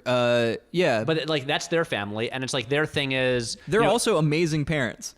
really good. I mean, the part when okay, it's a funny gag where at his son's birthday party he gets him this like he hires this cowboy Right. that the other kids have had and that his son really wants. Yeah, and he wants his son to like finally like look cool. and just have fun, like enjoy himself. Right. Like But he's such a actually nervous have a Nelly. victory. Yeah. He doesn't This dude win. needs a W. Yeah. Hard. And then there's a mix-up because apparently the same service books all these people, and they send a stripper Yeah. to the party instead, and she has this one little line Yeah. where the cowboy got sent to like the lodge where she was supposed Yeah. to go, and she was like, "Oh yeah, they beat him up pretty bad." Yeah, Cowboy I Dan also got like fucked she's up, like, sorry. hey, so I'm here. So where's the special birthday boy? So what's his name? I like to write it in like whipped cream on my tits. And then Steve Martin and Mary Steenburgen are just like, oh. Yeah, but what I love the follow up to that too, which is like Kevin of course runs into the room and he's like, "Is Cowboy Dan here yet?" And Steve Martin's like, "Cowboy Dan's not gonna make it." And he's like, "You promised Cowboy Dan was gonna be here. Cowboy Dan's not gonna be here." Runs away. I love when Steve Martin then dons the cowboy outfit. This was one of my favorite lines, just the pacing of it. He's trying to like impress the kids, and he's like, "I shot a bullet hole through this bad guy, and it was this big." And he holds up with something like the size of a dime. Yeah. And the kids are like, "Boo!" And he's like, "Actually, now that I'm thinking about it, it was more like this big." And then the hole he makes is bigger, and they're like, "Okay, this isn't bad." And he's like, "Actually, when I really think about it, the hole is like this big." And he does like a basketball shape, and the kids are like, "Yeah!" And his guts were all over the floor, and his eyes slipped on him. But I love when my favorite line though is following up that one where he just goes, "Oh, there's nothing better than when I shoot a hole in a man and slip around on his guts." Afterwards, he says the word afterwards, and it made me laugh so hard. That is so true to form too. Yeah, I remember it's a very Steve Martin thing as a comedian, not as the actor. Yes, Steve Martin. It's a Steve Martin-esque performance. like an onstage Steve Martin thing. You know what I mean? But yeah, I mean, like Steve Martin dressed in a janky cowboy costume, Right. trying to seem really tough Yeah. when he's not. I mean, it's basically like Three Amigos. Yeah, exactly. Yeah, basically. And he does what you have to do as a parent, I think, sometimes, Be Cowboy Dan, which is like just have to run around to exhaustion, allowing yourself to be shot by a billion water guns. Yeah. And just like hurting yourself physically. Oh to no, like, he goes above and beyond. He climbs on the roof of his own house. Right, and he does a lot sprays of the dangerous kids, He rides shit. a horse and falls off said horse. Right. and then like sprains his ankle. It's ridiculous. He goes way too far above. I was But thinking again, about his that. son needs that W. his Those son's kids, knee. those little Yeah. those little kids love you saying guts and slip. Yeah. Like I remember, I had to. I forget. It was like I was in some situation where like there were a bunch of little kids that needed to be wrangled for a photograph. Yeah, And they were but it was like I was just visiting. So Yeah. like I was like, I'll take the photo. And the kids were like squirming and like not laughing and not like looking happy. Yeah. And I was like, boo. I was just like trying to like be funny, and they were just like, "What the fuck are you doing, man? This isn't funny." And then all of a sudden I was just like, "I'm a monkey," and they're like, "This is dumb." And I was like, and I have diarrhea. And immediately they're like, "Bah!" And then I was just like doing this thing where like I'd be like, and like it was just like absolutely embarrassing myself and just like, "It's so much poop," and they were like, "Bah!" They loved it. I mean, and I then love I it would right think now. that the best photos, but it was like that similar style of humor where it's like slowly realized I needed to go like the extra mile. They just love like potty humor and like gross shit. I just love your When- first step. I'm a monkey. When was Boo. this? Tell With us diarrhea. Tell us the whole story, Matt. Well, no, I just wanted to relate Where that w- anecdote. Yeah, when you're sliding into home and you feel that juicy foam, it's diarrhea. I did learn that. That's where I did learn that song. The was from- diarrhea from song? this movie, because when When you're running home to third and you feel that juicy turd, it's diarrhea. I like that's the best way. It's like it's diarrhea. diarrhea. Like Yeah. his delivery is just actually hearing funny. that in like the opening scene, Yeah. or maybe one of the opening scenes, really brought me back to just like just childhood and hearing kids singing that song. Just loving the word diarrhea. Right, that's what I was saying. You know yeah. what? especially things that rhyme, Yeah. but then with the word diarrhea. I really feel the diarrhea song. The only line that I don't really get is the when you're sliding home and you feel that like something foam. And I'm like, I've never had diarrhea that was foamy. Oh, you haven't? Jake, you must try it. You simply must Quipped. try foam diarrhea. You have to diarrhea. Next time you're having diarrhea, leave a little space for some farting air to aerate the diarrhea, and it'll whip into a foam like If you a latte. want, Jake, latte. when we get off mic, I can just You'll give me some pro Have tips? diarrhea. I'll give you. Yes, all over where we're recording. See, I'm not even a kid anymore, and this shit is still so funny. I was gonna say I'll give you a God damn, list it's so funny. of the right recipes to make. You tell me what I need to the right eat. combination of Yeah. foods and like textures and Right. stuff like that that'll really give you that perfect foamy diarrhea. Really, it's just And it's a lattes and stiff- whipped Yoplait. And it's a stiff foam, It's like it'll stay in place once you like. oh, fuck that. A stiff foam. Yeah, dog. You don't want to be having that loose foam. know, like yeah, the nothing like that ephemeral fecal foam. foam. Fuck, I am a child. Yeah, no, yeah. we're all children. But Yeah, yeah, anyways, yeah. the So diarrhea you're song talking was a about nice these thing. children laughing at diarrhea, and we're just here laughing just as hard. Honestly, laughing harder than the kids were. Well, we appreciate wordplay. Yeah. Yeah, in a way that we're- those kids just We can't. appreciate theater of the mind. When you're going up to first and your butt's about to burst, it's diarrhea. Yeah. So good. Commedia dell'arte. Yeah. Nobody Yeah. ever came up with a good second bass diarrhea lyric though. When you're Cinema running verite. over to second and your fucking butt's gonna bust, dude. Fucking butt's gonna bust, dude. That's what I mean. There's nothing for second. Think I about it. defy anybody to come up with a lyric that, Right in. that Wait. relates to poo poo and it's about Sliding second into base. second. Sliding Okay, into well, second. guys, I'm gonna blow your minds right here. Okay, you don't try to rhyme second. You say when you run to second base, and then you have the word base to rhyme with. Yeah. Oh, and you're making chocolate paste. Yes. Yeah. All right, thank you, Pat, Yeah. for We cracking that have code. solved like an eons long Or dilemma. it's like, and you're full of liquid waste.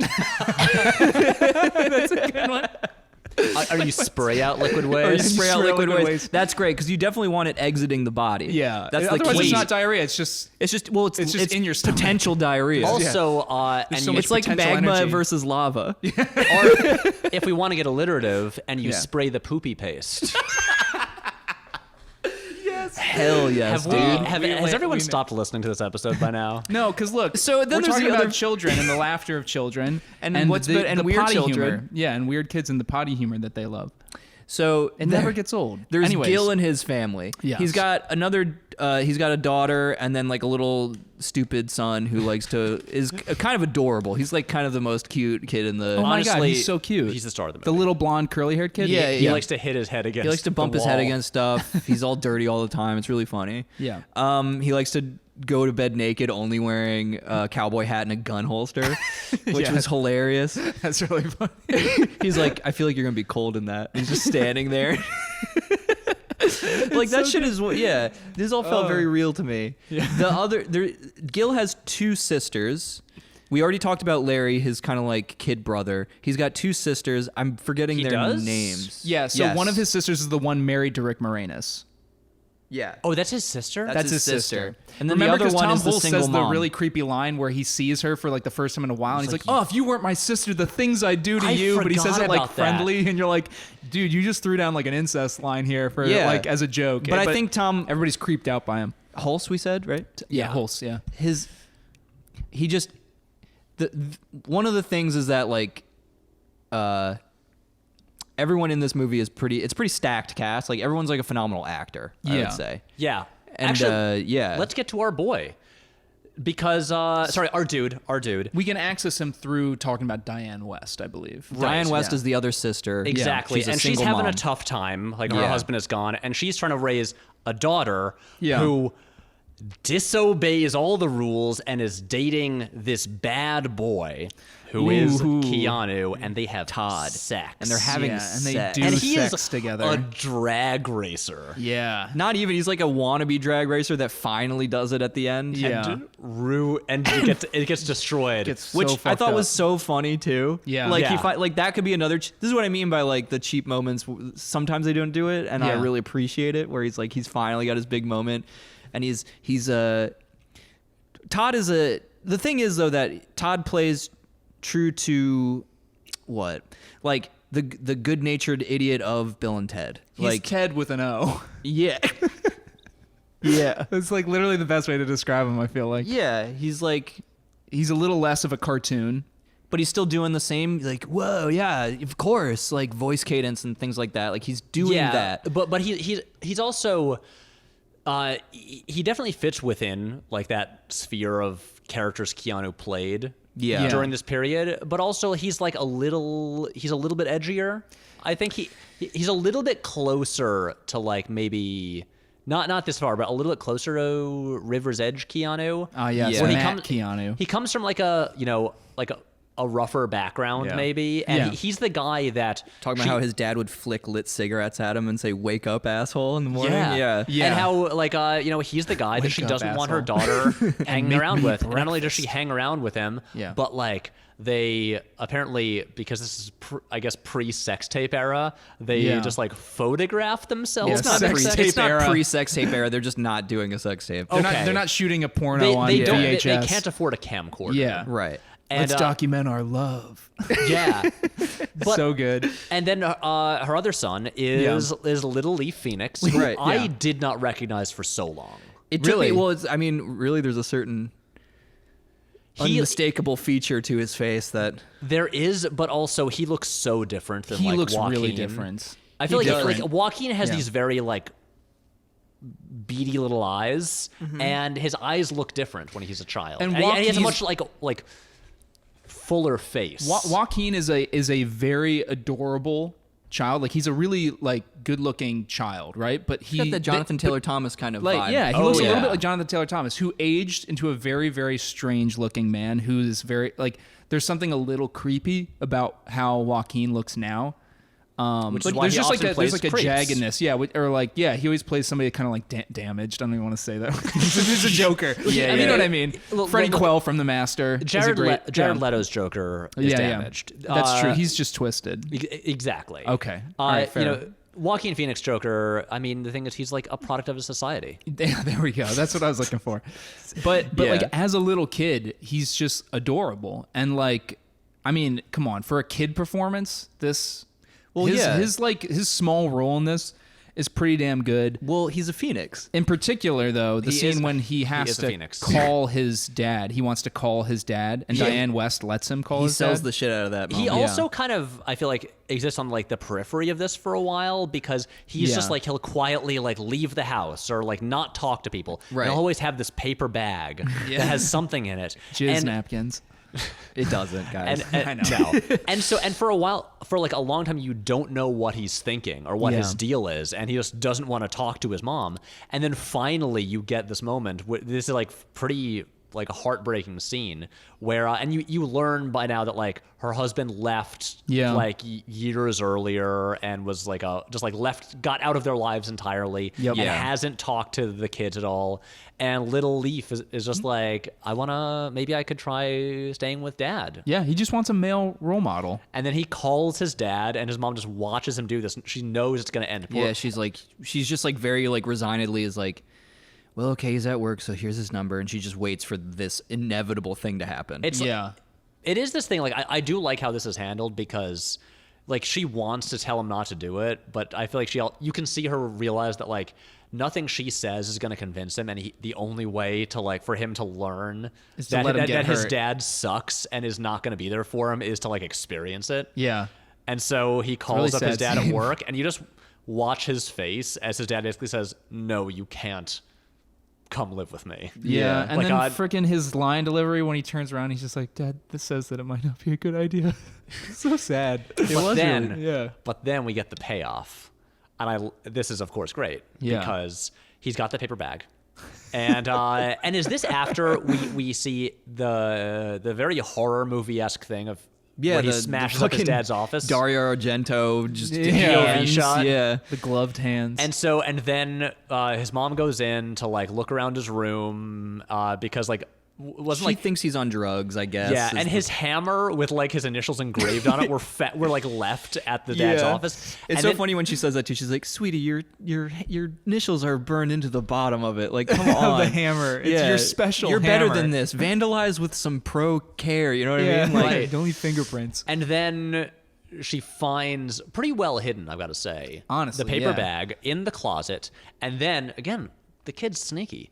There are all these VHS tapes in there, and it's like, oh, whatever. It's like Back to the Future on VHS. Yeah, like, speaking of, no big deal. Yeah. And then one of the tapes slides out of its case. Yeah. and it's like Wet Wild Sluts 3 or And it's something. like voluptuous bimbos from Mars. And you're like, whoa. Well, that's the shit that like Calvin wants to rent from the video store. Exactly. Those movies that I would always read about in Calvin and Hobbes and be like, do these exist? Yeah. They sound cool. It's like sorority They bimbo do exist, bloodbath and 3. Bill and I'm Waters like, has yes. watched all of them for research purposes. Yeah, I So feel he like could write Calvin and Hobbes. okay, so I am not an expert on this genre of movie, but What, pornography? no, Like campy, like nudie flicks from the 80s and 70s, but like right? genre ones, Yeah. where it's almost like this weird mashup of like yeah. of like softcore porn, but then like sci-fi. Yeah, or it's like Forbidden Planet meets like what was like the famous like Debbie Does Dallas or something. right. Or, I think is that hardcore, I don't know. or is it like Emmanuel? Oh yeah, like the French, like the classy, softcore pornography of Emmanuel. Exactly. Like, 70s French like film. Bilitis or Yeah. even like, I don't know, man, Barbarella sometimes. Barbarella, like- was yeah. like a good. Actually, Barbarella is probably the best visual example of what type of movie Leaf is watching. Well, Little Leaf. like Barbarella. No, he's watching people getting fucked. Like Yeah, he's like watching pornography. a more pornographic. That's actually Barbarella. porn, but just those Yeah. things that, like there's like fake titles that they'd have in Calvin and Hobbes Yeah, and stuff like that. yeah. There's these movies that seem like sexy, but also like super schlocky genre stuff combined. It's great. Its heyday is like the 70s and 80s. Like Yeah. that's like when it was made, and you don't really get it to the same degree anymore. You get a lot of like knowing reference, sort of almost the same thing as like nostalgia hacking, but for that kind of stuff. Right. But mostly it's like now taking the form of like sci-fi original style. Like it's just a joke. It's like, what if there were alligators in a volcano and stuff like, you know what I right, mean? and it's also and it seems to like be toning down the sexiness. Right, way less emphasis on sex, Put, more like, emphasis put- on absurd premise. Right. Yeah, Put like Sharknado. bimbos in the title. Yeah. Or some other less degrading word. Yeah. And just make sure that they're from Mars or like a moon of Mars, maybe Yeah. caves of Mars. Right. Like put a bloodbath in there. Yeah. Put a bloodbath Put in a it. bloodbath in there. Come on. Exactly. Have just a like let it out, perfectly add a still bloodbath. bathtub full of blood, and then a beautiful woman raises up out of the blood and turns and looks directly into the Slick camera. with blood, and she looks at you and she beckons with one Yeah. blood red painted fingernail. Exactly. Honestly, Ooh. this sounds great. It does. It I'm sounds starting spooky. to pitch my new movie. Hey, someone call up Rob Zombie. I got a job for you. The Devil's Rejects coming back. Robert Zombie. But the thing is, if it's a Rob Zombie movie, then some man will come in and just like take the woman's head and just like smash it into the floor like 100 times until it's just like bloody paste, and then it's upsetting and not fun anymore. Yeah, And you're like, Robert. Oh, Robert. We wanted a joyful scare here, not anything nasty Then like he what hops you're in doing. his Dragula and rides away.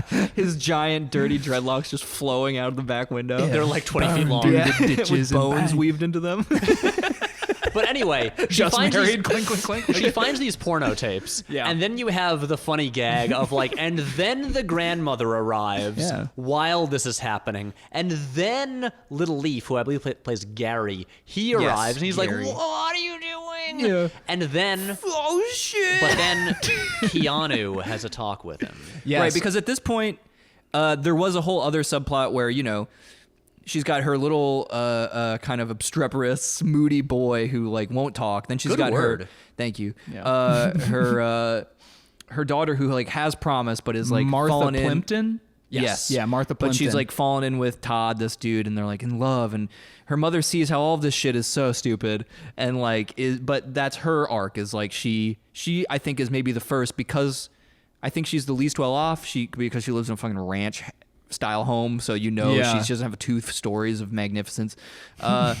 Because she is in the most extremist like circumstances that the movie offers you. Yeah, She, exactly. I think realistically then is the first to realize that there's not a lot that she can control, and she's like going to just be supportive. That was a long-winded way of saying eventually after some heartbreak and like reversals, she allows her daughter to live in her house with Todd as a married couple. Yeah.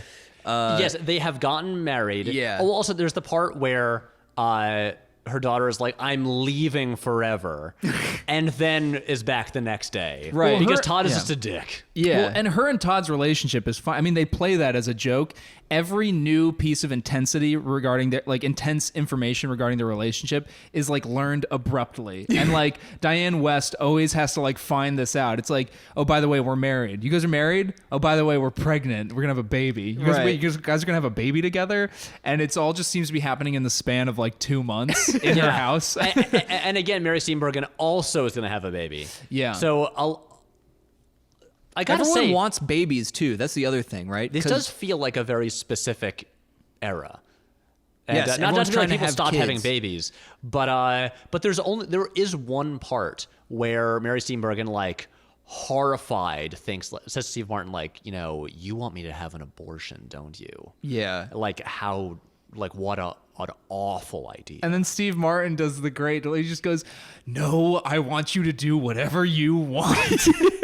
I thought that was like a decent like I thought the way that scene was handled, because I was also thinking about that. It was like, okay, they're having a conversation about abortion in this movie now, which is once again a very, very heavy subject that, you know, you could make and has been made into movies just focus on that subject. Yeah, it rhymes with Schmishmortion.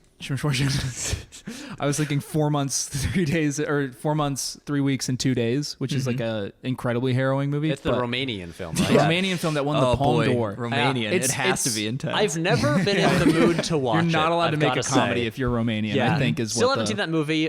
Maybe I will one day, but so far, just haven't been in the mood. It's for amazing, years. but it's like, yeah, terrible. At the same time. Yeah. Obvious Child is a movie about abortion that Yeah. is actually kind of funny. I haven't seen that one. It's Jenny Slate. It's good. Yeah. Yeah. I have not seen, was it 4 months, 3 weeks, 2 days? Sure. Haven't seen it. But I'm gonna like just venture a guess. I think Yeah. Obvious Child is probably funnier. That All might right. even be inarguable. That might be objective fact. Yeah. Yeah, Yes, you as can't much use as- the artist's subjective argument for this. No. Yes, it is a funnier film. But all You I go was to that trying one to say... screening of that freak during the other one. Like, Yeah. it was like the guy I saw just gobbling popcorn down during 12 Years a Slave. I'm like, bro. Yeah. He's just like, More crunch bars in this, please. he just had a big appetite. And I was like, this seems fucked up. Yeah, like how are you not sick to Yeah. your stomach?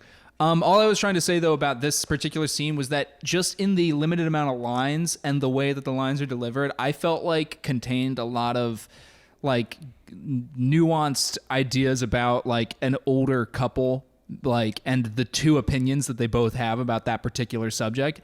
And I actually thought like it was done really, really well. I don't know. Well, Yeah, and also once it's again, a- I said this movie seems to contain a lot of heavy subjects that I think the reason why it didn't bother me so much that there wasn't a deep dive is because there was a lot of in between the lines stuff that you could read based on how well it was acted. I think with it was everybody. really well written too, And well written, Like that yeah. that scene in particular is Yeah. is a throwback, is a callback to a what seemed initially like a throwaway line where Steenberg is complaining to one of the sisters Yeah. about Gil, and she's like about something lame like the birthday planning, and she's Yeah. like he was like, you know, just do whatever I want to do what makes you feel good, or like what Yeah. makes you feel happy. Yeah. And she's all annoyed, and she's like, I hate when he says that. Yeah. So then that happens literally like an hour Yeah. beforehand, and then he does that shit again, but now it's about abortion. Yeah. And so there's that extra little bit of like layering there where it's like he's like kind of not facing up to a lot of his own things. He thinks he's got all these responsibilities alone that he's shouldering, and that's like part of the scene. He's like, I carry everything. It's always I have to. I never get to make a choice, and like, oh yeah, no, he has that It's line always of, have to, yeah. About he's like, isn't his line about like that's the thing like with men, like we don't get choices, but women you get choices, and isn't that where she says like, you have it then, You have the kid, dummy. I do want to say, Yeah. you are making very good cases for what I should like this movie more, and you're making me kind of want to watch it again. Okay. When I'm It's worth a less second frazzled. viewing, I think. But since you mentioned the writing, Yeah. I think it's extremely important to mention one of the writers. okay. Do you guys know who I'm talking about? No, Jake, don't even, like, I'm clicking on the computer. if you yeah. don't know it already, then then there's no point. I'll Let me just tell take you. it. Okay, no, I won't take it. Is it No, you don't know it. Jay Leno? No. But his, I thought you guys would have surely seen his name in the credits and been like, oh my god. Is it Bernie Mac? No, his name is Babalu. Babalu? Babalu Mandel. No. Look it up. I didn't remember Babalu. that. Are you How's that saying that's spelled? important because the name is funny, Pat? Are you- Babaloo. Babalu. I mean, we're probably being insensitive, but that No, is fun. we're not. He is. That's fun as hell. I looked him up earlier. He is a white guy who is a son of a New York taxi driver. Hell yeah. His name is dude. actually Mark, but but his writing partner. I thought maybe he was named in the taxi as they were driving to the hospital and they were listening to Howard Stern or something. It's like, Hey, Baba Baba Boo. Boo. Yeah. What did they No, say? his writing partner Lowell Gans, who they co-wrote this movie. They wrote Splash. No relation to Megan Gans. I don't know. Also a writer. I'm looking this up don't now. know. I'm just- no. I don't know. Content. No relation to Megan Gans. But they also wrote like A League of Their Own and other famous movies from like the 80s and 90s. Yeah. But Lowell Gans apparently gave him the nickname Babalu. And he was like, I want that to be my screenwriting credit Yes. officially. His name was Mark Mandel. And he was like, I'm Babalu Mandel.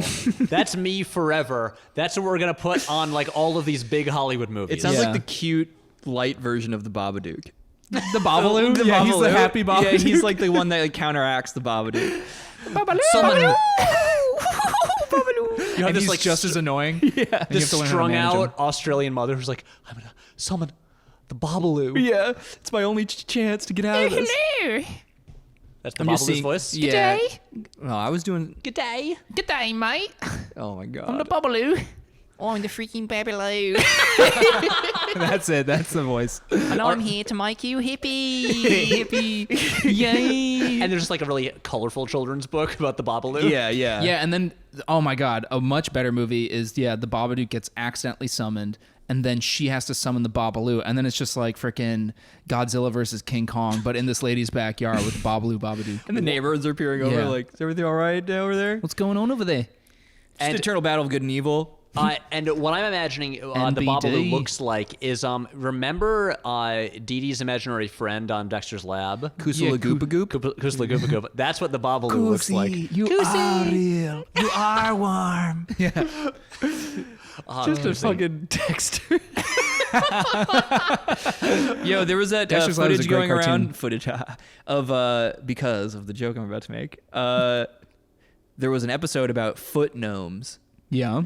and Oh, there's yeah. Dee Dee takes off her shoes, and the feet gnomes catch a whiff of her sweet feet, and they're like running up to it and like Is that in like Dexter's? smooching. Yeah, they're basically like foot fetishists that are like love Dee Dee's big smelly feet, and they're like licking on them and fucking like taking naps on her toes and stuff like that. It's so weird, man. That's so funny. It's so funny. Someone like resurfaced that and was like, Dude, Dexter's Lab was such a strange, brilliant show. shit was wild. That dude. was Tarkovsky, Gendy Tartakovsky. Tartakovsky. Gendy Tartakovsky. Yeah. Yeah.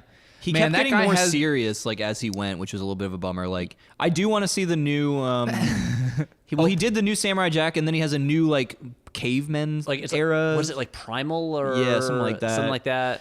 Well, because Yeah. I mean, here's the thing. He just keeps getting grimmer, I feel Except that he Yeah. directed all 3 Hotel Transylvania movies. Yes. Yeah. Which I had no interest in seeing until I found that out, and now that's like the one fact that I'm like, if I ever check them out, that would be pulling me towards watching those I movies. never wanted to, and then there's an episode of Blank Check where our recent guest, Griffin Newman, makes a very compelling case for all 3 movies. Yeah. And I think wins I'll check over them out. his co-hosts. I think Griffin, the problem though, Griffin, listen, if you're listening, the problem with you, man, is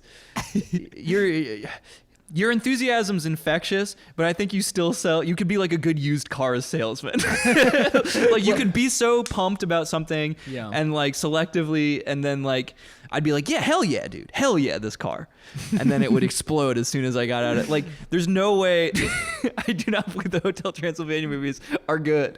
I don't believe it. Well, But what? Not even in good faith with Tartakovsky's name attached to him? I mean, would no, you I give it a there's shot? hack work you would do for. I mean, that was for Griffin's money? point, that it's like and that's why Tartakovsky kept coming back, because he kept getting more control.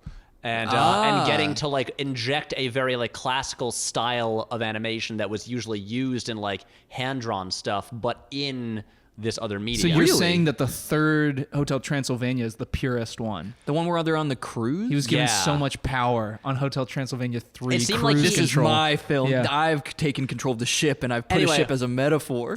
All I'm saying is that Yeah. I have not seen these movies, but Griffin made a compelling case. Yeah. And he convinced me to like at one point I should check these out. But that's what Tartakovsky did for a while, because he was trying to make other things. Like he had a Popeye movie lined up to make. That there is like an animation test online that looks really cool. First man to tackle it since Altman failed hard. Yeah, and it was again the same kind of thing where it's What like did you expect, man? You did put big weird prosthetic bloated arms and shit. Like, Oh, that movie, I don't understand how it got greenlit it's like at the all. Dick Tracy thing. It's scary. But I love that movie. I It's haven't seen it just- since I was a kid. It's bizarre. And Robin Williams is amazing in it. I like a Flintstones. Yeah. Well, Matt, you're in luck. John Goodman plays Fred Flintstone and Rick Moranis plays Barney Rubble. That's in what I the know. I Flintstones like movie. it. Yeah, And then Rick Moranis was like, I'm never acting again. I'm out. guys, did you know that Rick Moranis and Steve Martin are in 4 movies together? Yeah, I knew they were in a lot. I didn't know. Wow, I didn't know that actually. I was reading about this Yeah. earlier. Actually, wait, sorry. This is a very long tangent. And there was a point, we never finished talking about how Keanu talks to Leaf Phoenix and then explains to his mom that he just discovered jerking off. And he was ashamed. And he was like very insecure about it because he had no one to talk to. And then Keanu kind of saves the day. And they end up having this weird mishmash family where Yeah. it's like Keanu kind of like moves in. And then they like have a baby despite the fact that she's in high school. Yeah, I mean, the she's- mom's a yeah, little they're in bit- high school. She's like 17 or something. The mom is this is, based on zero parenting experience, but the mom does seem a little bit too hands off at times, where she's like pretty. I mean, she's like the epitome of, I guess, like the point of the end of the movie. I would say more so than anyone else. Of like, sure, Yeah, but what happened? Whatever. But like, I mean, damn, Fuck it, dude. Whatever. that house Yeah. is like. Thank God it's a little bit of happy chaos, but like. Right, and then the nice Yeah. biology teacher kind of, she Yeah. dates him, becomes a part of the family. But what I want to talk about, actually, is Steve Martin. Because to me, I was going through his whole filmography before we recorded. Funny man, Steve Martin. Funny man, long, fascinating career. But I think this movie is a pivot point for Steve Martin. Yeah. This is the beginning of Steve Martin, middle-aged suburban dad. Yep. Because 2 years later, you have Father of the Bride. Yep. A movie written by Nancy Myers. Yeah. Yes. Which then is followed in '95 by Father of the Bride Part 2. The Squeakquel. And You couldn't that, get enough. And that will be a mode that Martin returns to, again and again. You've got the Cheaper by the Dozen movies. Yeah. It's like... They and I- lit me on fire. And that's Brilliant my- Ashton Kutcher. That's my- honestly the Keanu Reeves of our era is Ashton Kutcher. Yeah. of the Cheaper by the Dozen era, Ashton Kutcher is the Keanu Reeves. Okay, Yeah, that now- makes sense to now me. I want to... What is Ashton Kutcher's Matrix, or did he ever even attempt one? It was Butterfly Effect. And let's be real, it was Butterfly. Honestly, yes, because I remember some people when we were in high school thought that movie was mind-blowing. Well, they found out about the Butterfly Effect, and they're like, "What the fuck?" wing There's more to heaven and earth than is dreamt of in my philosophy. Yeah. But like, if you look at Steve Martin's movies before this one, they are, I think they were like Planes, Trains, and Automobiles, where he is also a middle-aged suburban dad. Yeah, it's a good-ass movie, though. What? It's a good movie. Oh, it's a great movie. It's the best Thanksgiving movie. These are my contributions. Planes, Trains, and Automobiles, a great film. But that's also a movie where the whole thing is, Steve Martin is like very unlikable for most of the movie. Yeah. He's like a dick. Yeah. And but this is, and then he did that, and then Dirty Rotten Scoundrels, and then Parenthood. And I think Parenthood, obviously there are still various like, he does a whole lot of movies. He does a bunch of wacky comedies, but I feel like this and then Father of the Bride really crystallized this idea of Steve Martin as kind of like the dependable, fun, kind of stressed out, upper middle class dad. And Which he is never so funny. disabused anyone of that shit either, because he just became that in real life. I feel like we keep talking about these semi-high profile actors who in their like older life just like become whatever the fucking audience has like deemed them. No, except Steve Martin was never a dad until like 2 years ago. No, at I don't age mean like he's 67. literally his character Yeah. Gil. I mean like there, like that expectation of him being in movies has translated into like how I feel like his whole persona is now, where he's like the kind of like Mensa member, art collector, author. Oh, I see. He's what like you turned mean, into like yeah. Garrison Keillor type of like he's just like this sort of like older, respectable guy who like occasionally will like try his hand at a joke on Twitter or something. Yeah. But like pretty much stopped doing any kind of like he did some edgy, like The Jerk is pretty The Jerk weird. is still to this day And the Pennies hands from- down the funniest thing that he's Well, ever done. he demanded to do Pennies from Heaven too, which is like is a great movie. a really Yeah, awesome movie. I've and- never and seen it. So fucking bizarre. But then things like Dead Men Don't Wear Plaid. Yeah. But the thing is, he wrote a lot of movies. Steve Martin has a shockingly high number of screenwriting credits. Interesting. And as in, like he wrote The Jerk, but then like he wrote Dead Men Don't Wear Plaid. He wrote The Man with Two Brains. Yeah, that's a good one. He wrote Roxanne, L.A. Story, Bowfinger, which was 99. Bowfinger, which shit. is a movie that I love. Yeah. I haven't seen Bowfinger. The Eddie Murphy. I mean that is Yeah. Bowfinger is kind of like one of the great later Steve Martin movies, but also one of the last times like Eddie Murphy really gave a shit About and acting? did. I will He's say, coming back for Dolomite. I'm very excited for Dolomite. Look, Dolomite, and he's hosting SNL. Yeah, what and the this hell? This is a guy who, when he has appeared on like SNL anniversary shows, has refused to even make a joke. He won't even like it's not only that he won't appear in a sketch, he will not say a joke on camera. And now he's going to host. This is He's like had a lot of fun just sitting in his big mansion sniffing shoes. yeah. You know? But I'm excited because it seems like, and weirdly, you've got Adam Sandler in the new Safdie Brothers movie, which he's apparently great in, Uncut Gems, which like everyone loved at Toronto. But Adam Sandler didn't disappear like Eddie Murphy no, did. but he has been Yeah. very lazy for very many years. Oh, that's But that's that is different. true. That's almost a different thing. Eddie Murphy pulls like almost like a Chappelle style, like I mean, But he's been in stuff. It's just that they've been like really shitty things that that like he doesn't try in and no one really sees. I guess, yeah. And this, Did anybody see Mr. Church, the no, 2016 no one release? saw it. no one sees all the amount of movies you see, Jake, And- I know. or did. Did you see Mr. Church? No, I haven't seen Mr. Church. But and then after Dolomite, he's doing a sequel to Coming to America with the same director. Still coming. as Dolomite. It's the name That should of the be the movie. tagline. Still coming. Also, you know who else is in? By the way, I believe the Still title is coming. Coming to America, which I'm happy about. I love a good Nice. number pun in the title. But Wesley Snipes is in it.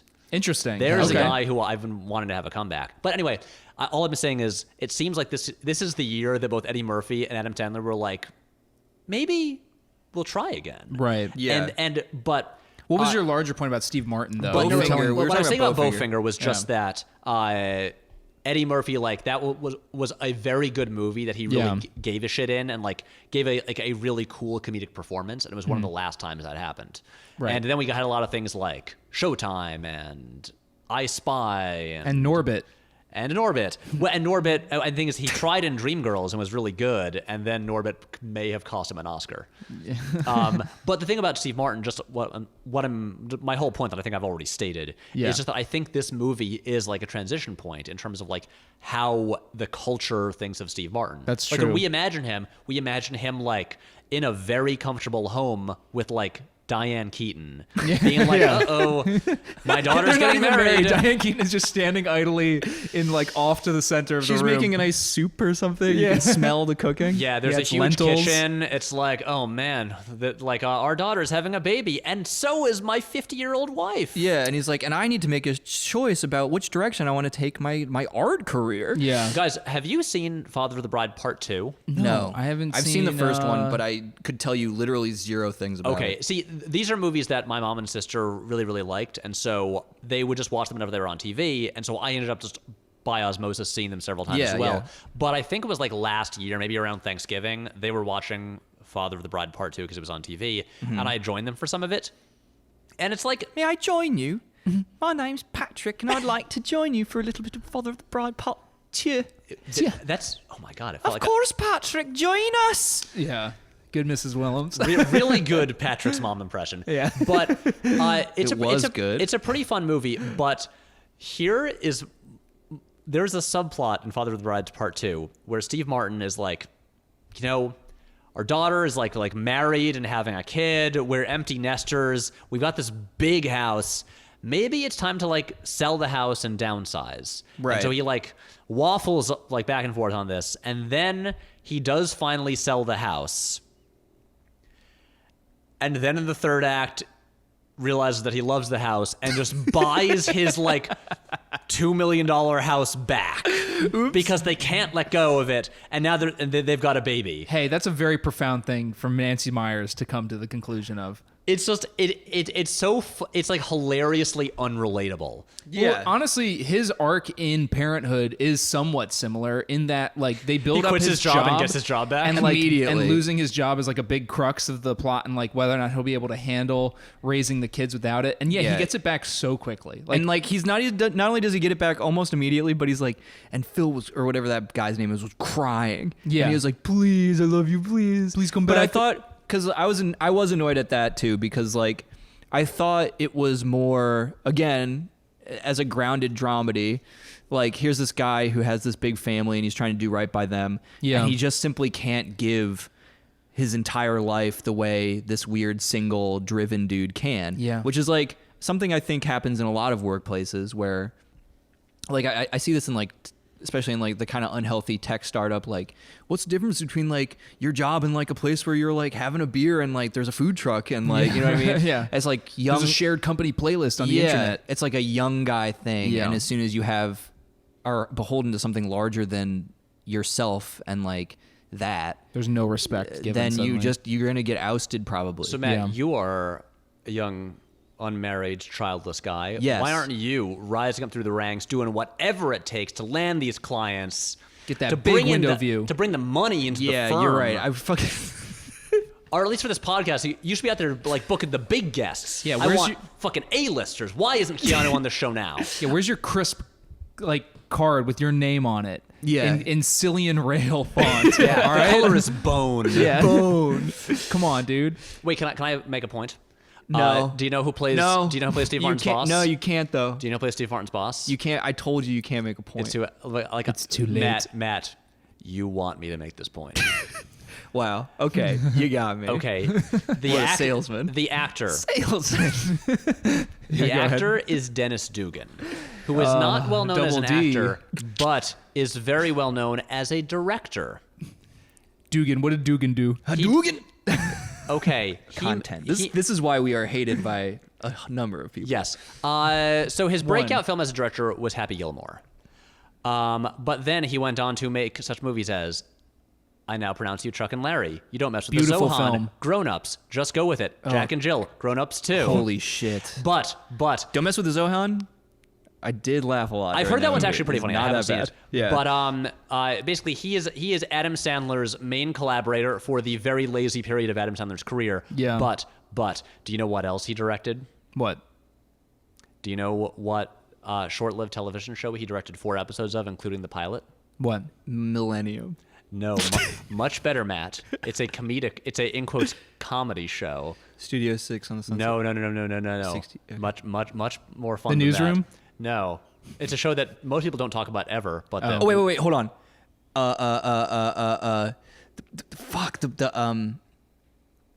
The one about podcasts. No. Damn it. There's a show about podcasts? Oh, okay. Okay. What's the show? Matt, I really thought you were gonna get this. I don't know why you have faith in me ever. Shasta McNasty. Shasta McNasty! He did Shasta McNasty? He directed the pilot episode of Shasta McNasty, along with 3 more. Damn. I Yes. love Shasta McNasty. Shasta McNasty, which is the most 1999 piece of television in existence. God damn. It's like the Beastie Boys, basically. It's like Jake Busey. It is Jake Busey with spiked, bleached hair in his sitcom. Okay, the synopsis for Shasta McNasty is: Scott, Dennis, and Randy are 3 slacker dudes Randy. who also make up the rap rock band Shasta. Instead of working on their music, they spend most of their time hanging out on Venice Beach trying to score dates, finding new ways to stall the pizza delivery guy, Those and guys. generally being mediocre. Wow. That's so funny. It's on YouTube. Everyone... Do the McNasty and go watch it. It is such a it's like a mosquito in amber. It's just this beautiful testament to a very fucking particular Moment in time. Yeah, and especially for our younger listeners who maybe we're not even born yet in 99, or we're not really like conscious of the world. What was the title? Don't get nasty or something like that. It was the whole like one of the big selling points if you were watching like ads for it was like that it was the most like messed up NSFW like edgy comedy show on TV, and it was nasty. I like never you wanna ever know the, saw this. You want to know I the never- best thing that it did though? And it was just like not. It's just like nothing. Yeah. Well, the one piece of trivia on IMDb for it, which I think is actually wonderful, and we should thank Shasta McNasty for this. Scott Adams, creator of Dilbert, called this, quote, the worst TV show ever made, and blames it for the cancellation of the Dilbert cartoon, which was its lead-out program. So if so he has a nothing bone. else, He has a bone to pick. Yeah, it I mean, made he's Scott not biased Adams at all. mad, which is Yeah. funny. Yeah. Fuck you, Scott Adams. Yeah. I loved Dilbert. Yeah, and you had And to you go turned and into ruin him. You had to go and be so weird. It would be like if Bill Watterson finally came out of exile And he was had like, abs and was like, "Here's how you make those stacks and get." Yeah. And he's dating a 23-year-old Instagram model. Yeah, and you're like, not only did you come out from the public, which was like one of the things that I've like most wished for, you know, like you're one of the most reclusive people that I'm fascinated by, but you came out and ruined everything. imagine if like Jordan Peterson and Stephen Molyneux had a kid together, but it had mental disabilities. That's and what that you is say, Scott essentially Adams- the Scott kind Adams. of Scott Adams. Scott, hey, hold That on. is essentially what Scott Adams is, and oh man, the mind that creates what he creates now. it's a bummer. Yeah, Oh, well. but hey, I'm glad that he did not like Shasta McNasty. I used to read. That I makes read, me love Shasta McNasty so much more. I read Yeah. Scott Adams. It is wrote truly a book. horrendous piece of television. Oh yeah, to be very clear, because I don't want Yeah. anyone getting confused and watching it on a Don't get it recommendation twisted. and being like, "What's wrong with you guys? This show is bad." Oh, it's very bad. Yeah. but it is also a perfect time capsule. Yeah, It truly is a show that could only exist in 1 year. That's So this is all Double D and his. Dennis Dugan. Yeah. which seems perfect. this is Wow. all. I just love that. Like, I didn't know he acted. And, but there he is, playing Steve Martin's boss It's like on the treadmill. Oderkirk when he's in stuff. You know, he's like primarily was a director. Oh, do you mean Oderkirk, Steve. You're talking Yeah. about Mr. Steven, yeah. Not Odenkirk. Oderkirk? Oderkirk, yeah. Yes. Oderkirk, yes. Of course, famous for Kung Pao. Kung Pao Into the Fist. Compounded the fist. And but his probably my favorite thing that I ever saw him act in was his small cameo in I'm blanking on That the Tim name Robbins of the movie. movie? The Tim Robbins, Martin Lawrence movie. Nothing to lose. Nothing to Nothing lose. to Which he plays also the directed. security guard. I almost yeah. said Tower Heist, but it's just because I was thinking of Eddie Murphy. Yeah, and he plays a security guard there, and it's Yeah. the one time that the movie like gets surreal, silly. Like there's this whole sequence where Steve Oderkirk is just patrolling the hallways in the office at night, and he practices like taking his flashlight out of its belt holster that he has for it, but he's doing it like a gun. And like at one point he just pulls the flashlight out and it spins like an unimaginable number of times in his hand, and it's clearly being like spun by ropes and shit. It's such his sense of humor. It's such like a Kung Pao moment in an yeah. otherwise pretty grounded movie. Wait, had you seen that movie years earlier, or did you watch it when researching the Kung Pao Years video? earlier. Years on earlier. TV. It was one of those things It's that a was on TV movie. TV. Yeah. Martin Lawrence had kind of a TV rerun. Black Knight I watched a lot. Black Knight and Blue Streak? Blue Streak were yeah. like on all the time. all the time. Yeah. Any Hooters. Any What were we Hooters. talking about? Keanu Reeves, I think, is who we were talking about. Keanu, I think, is a lot of fun in this movie, and again, doesn't seem out of place amongst this like all-star cast. But again, he does have the goofy, optimistic Keanu energy where he crashes his drag racing car, almost dies, and then the guy who like runs the drag race is like, "Can you do this again next week? The crowd loves it." He's like, "Yeah." Yeah. I will say, I noticed in Keanu's performance, he seemed, as much as he's really energetic and like picking his girlfriend up and spinning her around and like leaping around, I felt like he didn't have as much of a bounce to his walk. I wonder if that had kind of like, maybe with Dangerous Liaisons, kind of like, gotten like beaten out of him. And he does seem a little bit like less of the classic goofy Keanu as upbeat as he is. Yeah, he's supposed to just be kind of like a burnout sort of guy who's like not going to make it. A well-intentioned burnout. But yeah, the key is that like he ends up being a nice dude. He means well, which is always the case, and that's most exemplified by the scene, which is I think the best scene that Keanu's in, where he does the talking about he sort of allows Diane West to feel finally like he's at least decent enough to be allowed to stay in the house with her and live with their daughter if he's going to be her husband and then soon to be her father. Yeah. Right? And he tells her about, he helps figure out Leaf Phoenix's issues for her. So it's like, all right, +1. And then he does this great scene where he talks about his dad, flicking the lit cigarettes at him. Right. And then he gets the line, right?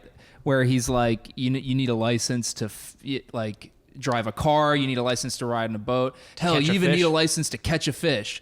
But any freaking dickweed doo-doo dumbhead can be a father. And it's funny how he phrases it that way. Yeah, it's funny dickhead that's doo-doo verbatim dumbhead. what he said. Yeah. Booger brained, but. And he says something almost too profound for his character. And he pauses for a second and looks down, and then his head like seizure, like it seizes up and like spins all crazy, and then he's like, "Oh, anyways, I need to like get out of here." Yeah, he's like, "Oh, yeah." But it's that moment that makes Diane West allow Todd to live with them. Yeah. And that's kind of her closure. And then she gets the nice boyfriend, and like they're gonna live in this biology teacher. The biology they're gonna live in teacher. this like kind of fucked up dynamic. But it worked. It's a dysfunctional family, but actually it's not dysfunctional. It's a weird family, but it's functional. And Right. But now, speaking of teachers, I want to pivot to the other family, the family of teachers, Yes. because this is the Rick Moranis family, who is married to The other Buckman sister. The other Buckman sister is this Harley Jane Kozak? Yes. She's playing Susan. And if you couldn't already guess just based on the information that Rick Moranis is the dad, it's the overbearing, sort of hyper-educated, trying to get their daughter to become a genius forcibly. Like is he homeschooling her? Yes. Yeah. Well, he's like If he's not postponing homeschooling her like her like public schooling, and I doubt he was even thinking of putting her in public school. I think he was going to do like tutors or like some sort of private school thing. Right. Yeah. But anyway, Yeah. so like they're probably the most simplistic in their characterization. The little nuances It's that also the funniest in some ways. yeah, well, I mean, absolutely. Like again, have met parents like this, have known people whose parents were like this to them, and it is kind of just like that. Like as much as you want to like think that it's some sort of exaggeration, trying to learn like 30 languages and like constantly like speak to children as if they're adults, you know, and you know their brains are like sponges. And Rick Moranis' character would be the type of guy to like force his wife to put headphones over her belly while she was pregnant. Yeah, and they like, do pump like in Beethoven's baby third. Beethoven stuff. But like the wrinkle in the thing is you find out that Moranis' wife is like is finally starting to feel a little bit like controlled and stuck in this highly restrictive, super like ascetic lifestyle of just like the academic. And apparently you find out she used to be like kind of a party girl and like really wild, but like she was kind of like spinning out and becoming a wreck. Like maybe like close to a drug addict or an alcoholic or something, right? Yeah, Didn't he like pull her basically out of that world? She basically says literally like, he got my shit together, helped me get my shit together, Yeah. and I like really owe him for that. Which makes sense because for a while I feel like we're all wondering like, how is she so hot? And he's Rick Moranis. It's so funny. Everyone's wearing big Dockers and just tucked in like collared shirts, the oversized collared shirts. Yeah. And they're just walking on their soft lawns. I'm just like, with their penny loafers. Yeah, in that like, period where just every man would wear like just a button-down shirt that just was billowing. Yo, where are they? Because the back of fucking Gil's house is just a lake. Well, it's a lake view. Here's the thing. They shot this around Orlando, Florida. Yeah. Which it's clearly not set in. Yeah. I think it's supposed to be like Connecticut. It could be anywhere. Anywhere in the Northeast, I think. I think it's one of those things kind of like Bill and Ted is not set in like, you know, Arizona. San Dimas. Yeah, but it's like they shoot it wherever it's like affordable and it like looks vaguely right. And I mean like it looks fine. But their house is on a lake. Yeah. I noticed that later and I was like, damn, where are they? I know. But the Rick Moranis stuff I think is a lot of fun, especially like I love his daughter who's just like one of my favorite moments in the movie is at the birthday party where Steve Martin will become a cowboy soon. He's doing this little like thumb trick where it looks like he's like pulling with one hand his thumb off of the other hand. Yeah, you know the one. And the kids love it. Classic. And then he does it for Rick Moranis' daughter, who is very literal. Yes. And is into learning things and has basically no sense of humor or anything and has no wonder. There's no sense of wonder.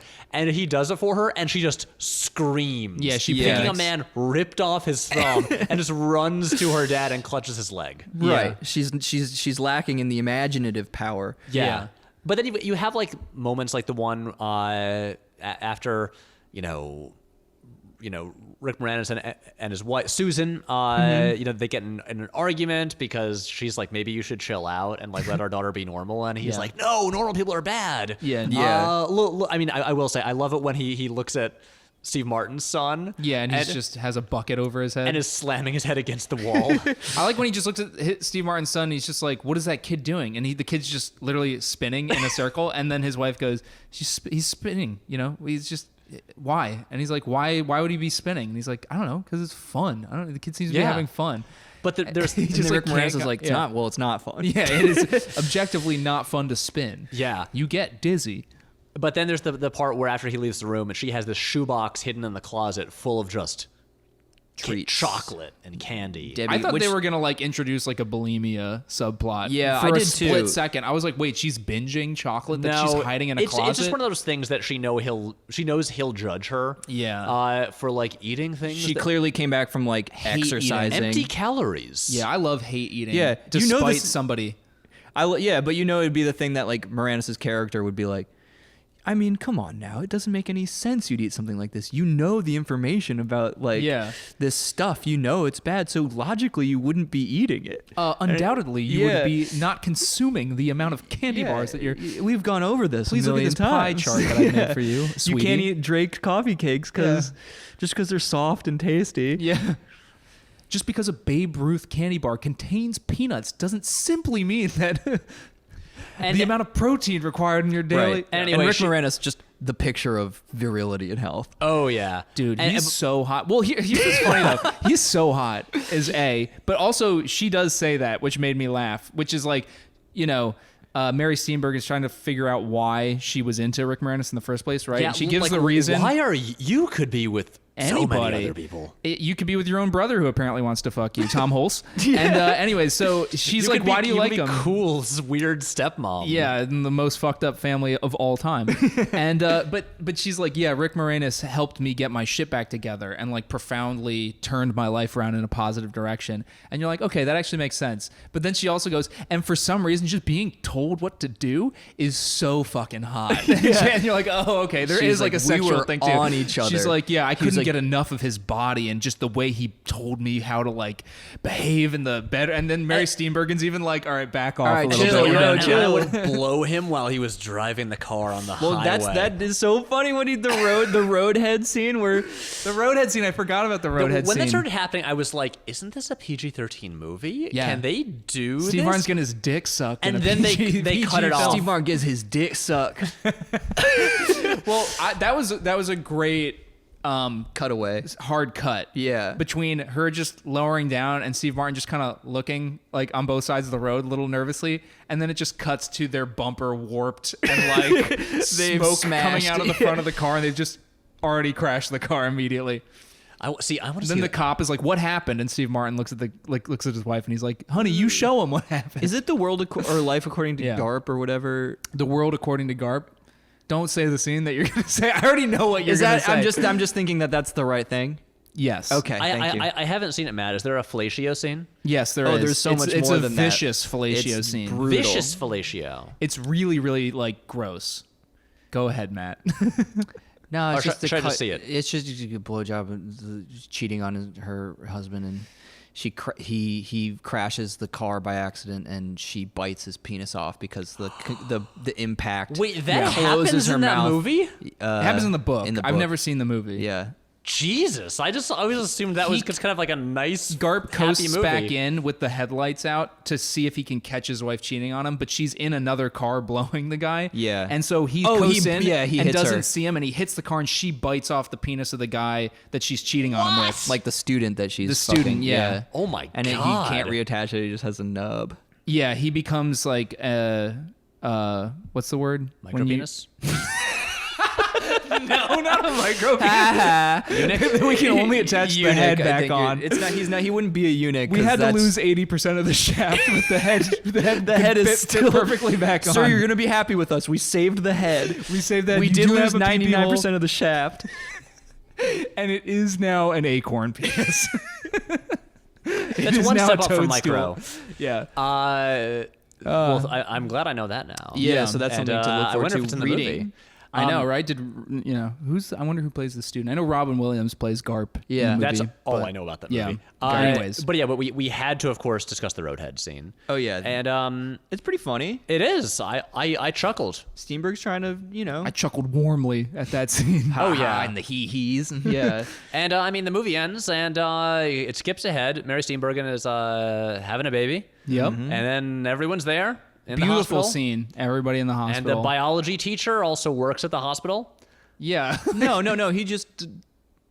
He like Does helps deliver it. He takes the mask off and Oh, is you're like, right. It's He's a, like it's a the teacher. healthy. For a minute, I thought he was just like the happy dad. Yeah. No, but no, he's there. Why would he be handling and then, the baby? And, Yeah. and then you got this big, wacky, dysfunctional family. Oh yeah, and Robards is giving everybody cigars in exactly. celebration. He pulls the no smoking sign off the wall. yeah. But Smoking Jerry time. Jerry has fled to Chile, I think. Yeah. Yep. 'cause Yeah, he's Jerry's not there. He's an even worse dad than his dad. Yes. Yeah. And I liked his just one last defense of his inclusion though, as like a reckoning for Robards.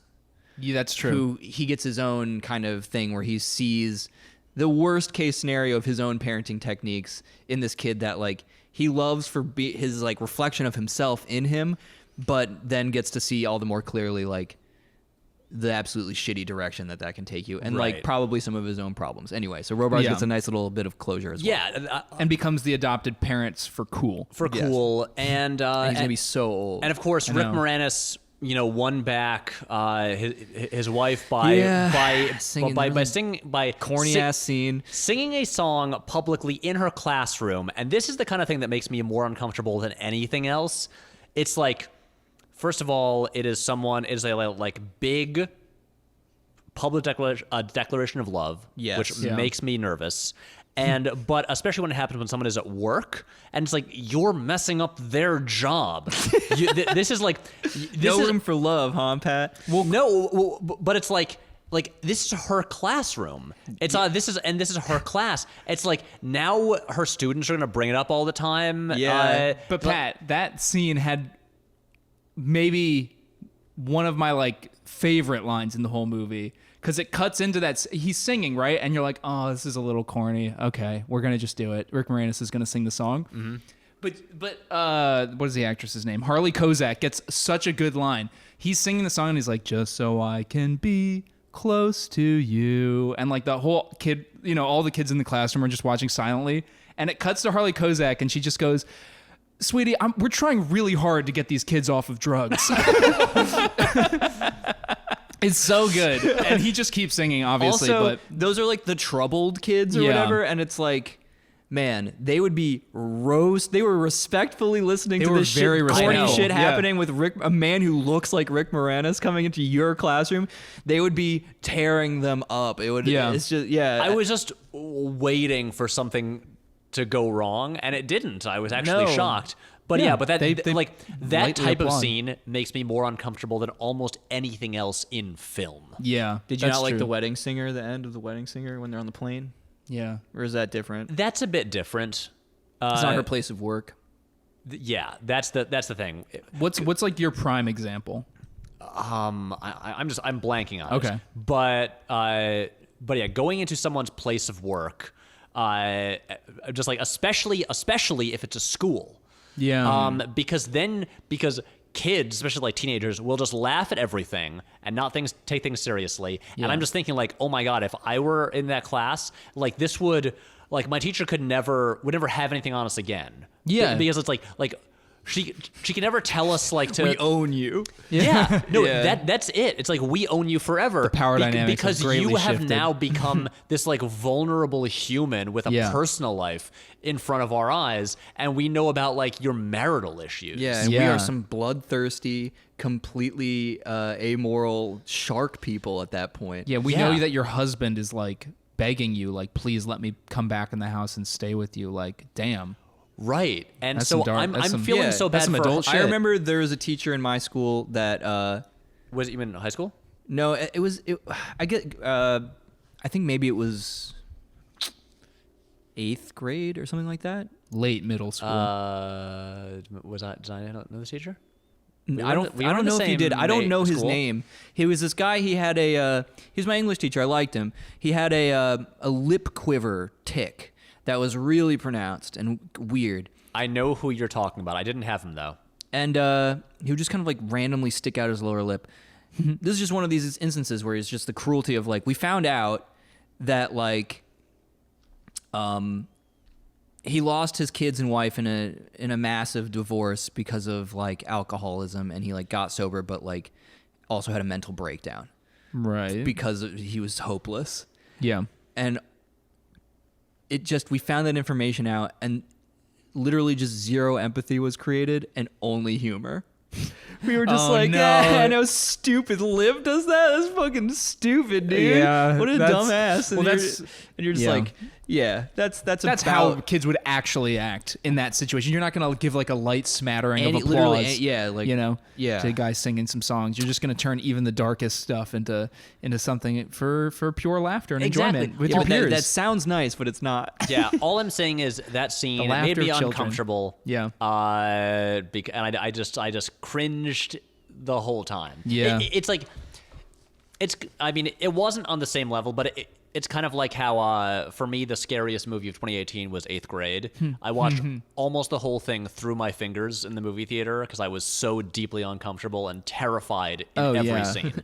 And this was that kind of thing. Yeah. So anyway, it ends on a hopeful note, though. It does. The family is all together in their big dysfunctional way. Well, they're functional now. Like Keanu Reeves and Martha Plimpton now have their kid too. They have their baby, their newborn infant that they're taking care of. You know, they look like semi-serious now. Like they realize that there is a life and that they are responsible for it. I hope he's a professional drag racer now. Yeah, but the movie doesn't end on that scene. That seems like an appropriate scene to end the movie. But then we get the follow-up scene, which is the actual ending, right? You get the whole family together. Oh, true. It's this big thing, I thought it was a very like moving scene. Everybody's Yeah. looking at the little baby I got through a the little window. choked up. Yeah. But then you kind of fall back to Gil, Steve Martin, who is, of all these characters, still kind of the main one. So he's going to like his kids' play that they're putting on. I forget what it was supposed to be. Right. I think it was the Seven Dwarves. This Snow happens White. before the hospital scene. No, the movie ends on this note, I think. Yeah, it does. It ends with pulling back from Steve Martin and Mary Steenburgen hugging each other as the play is yeah. going to shit. That's how the movie ends. That's the last shot.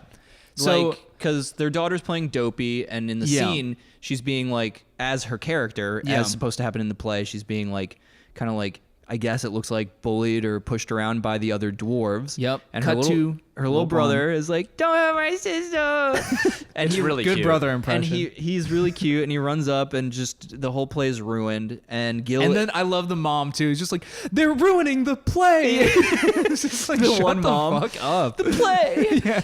And I mean, they should get their kid off the fucking stage, but I know. They oddly sit enough, and like just just stand watch there and for a long-ass time. watch. Stand there and watch. I'm watching. And of course,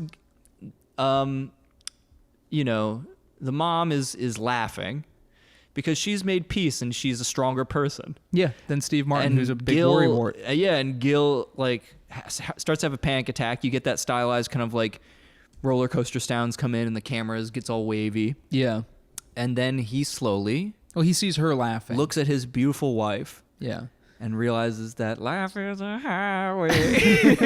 and he rides it. And all Oh they- my night guys, long. you're wrong. I'm looking at the movie right here. Fuck, you're wrong. That happens before the hospital scene. It ends with them kissing in the hospital. I shoot. just saw this movie. What's wrong with my brain? You're wrong. I just Yeah, you know what? We're gonna gaslight you, and I'm just gonna insist that Yeah, the movie I'm gonna ends on have this to shot. insist And that I don't you're care if you wrong. show me the video file. I have the movie right here. show me all the evidence you want. I don't care. I think I know one thing though, and it's you're wrong. I don't care. Yeah, I'm gonna do that fun thing. yeah, no, Pat's right. Pat's right. No. Pat's right. Pat's right. Yeah. Pat's I right. hate saying it too. It's just like validates this like very consistent stereotype between me and you, Matt. and Stereotype Pat. where we're idiots, I guess. always. And Pat's the more And we don't informed know shit. person who keeps everything together. Yeah. And we're just fucking assholes. We're just talking about diarrhea. Well, if or it makes you whatever. feel better, you guys get to go home and go to sleep after this, and I'm just gonna keep working on this video. Yeah, I'm It's gonna never sleep be like a done. baby Yeah. with diarrhea. So I may be right, but you guys at least will be happier and feel better about yourselves. Yeah, we're like dumb animals not that true. we're happy because we don't have nearly as much. I also am sad. Matt, let's talk about that. No, let's sign off. Parenthood was a lovely film. Leave us a 5-star review to make Matt feel better. Yeah. It will work for 0.2 seconds. Uh-oh. That is the noise Matt makes when he gets happy for 0.25 seconds. Yeah. I will say a thing about this movie. Yeah. While I was a little bit mixed on it, but you guys have made a very compelling case, and I feel like I should reevaluate it. Yeah. It has made me want to watch the TV show more. Yeah. Because knowing that I already like the showrunner of the TV show and seeing how this works as a movie, I did kind of think like, and then knowing, of course, it's like a 5-season TV show, I'm like, Yeah. This premise could work better on TV. Yeah. I totally And I agree. would like to see that now. And so I don't know when, but at some point. It would alleviate all of the like, because this is a big fucking movie. Like, is a big in fucking terms movie. of like all of the story threads, like you were saying. So to relieve some of that tension, which, you know, might have been a source of disappointment. Yeah. The TV show is worth checking out. I also think it's like fairly solid. I've only seen like a couple episodes on accident. You want to know Yeah. a fun fact about the movie Parenthood 2 that I learned? No. No.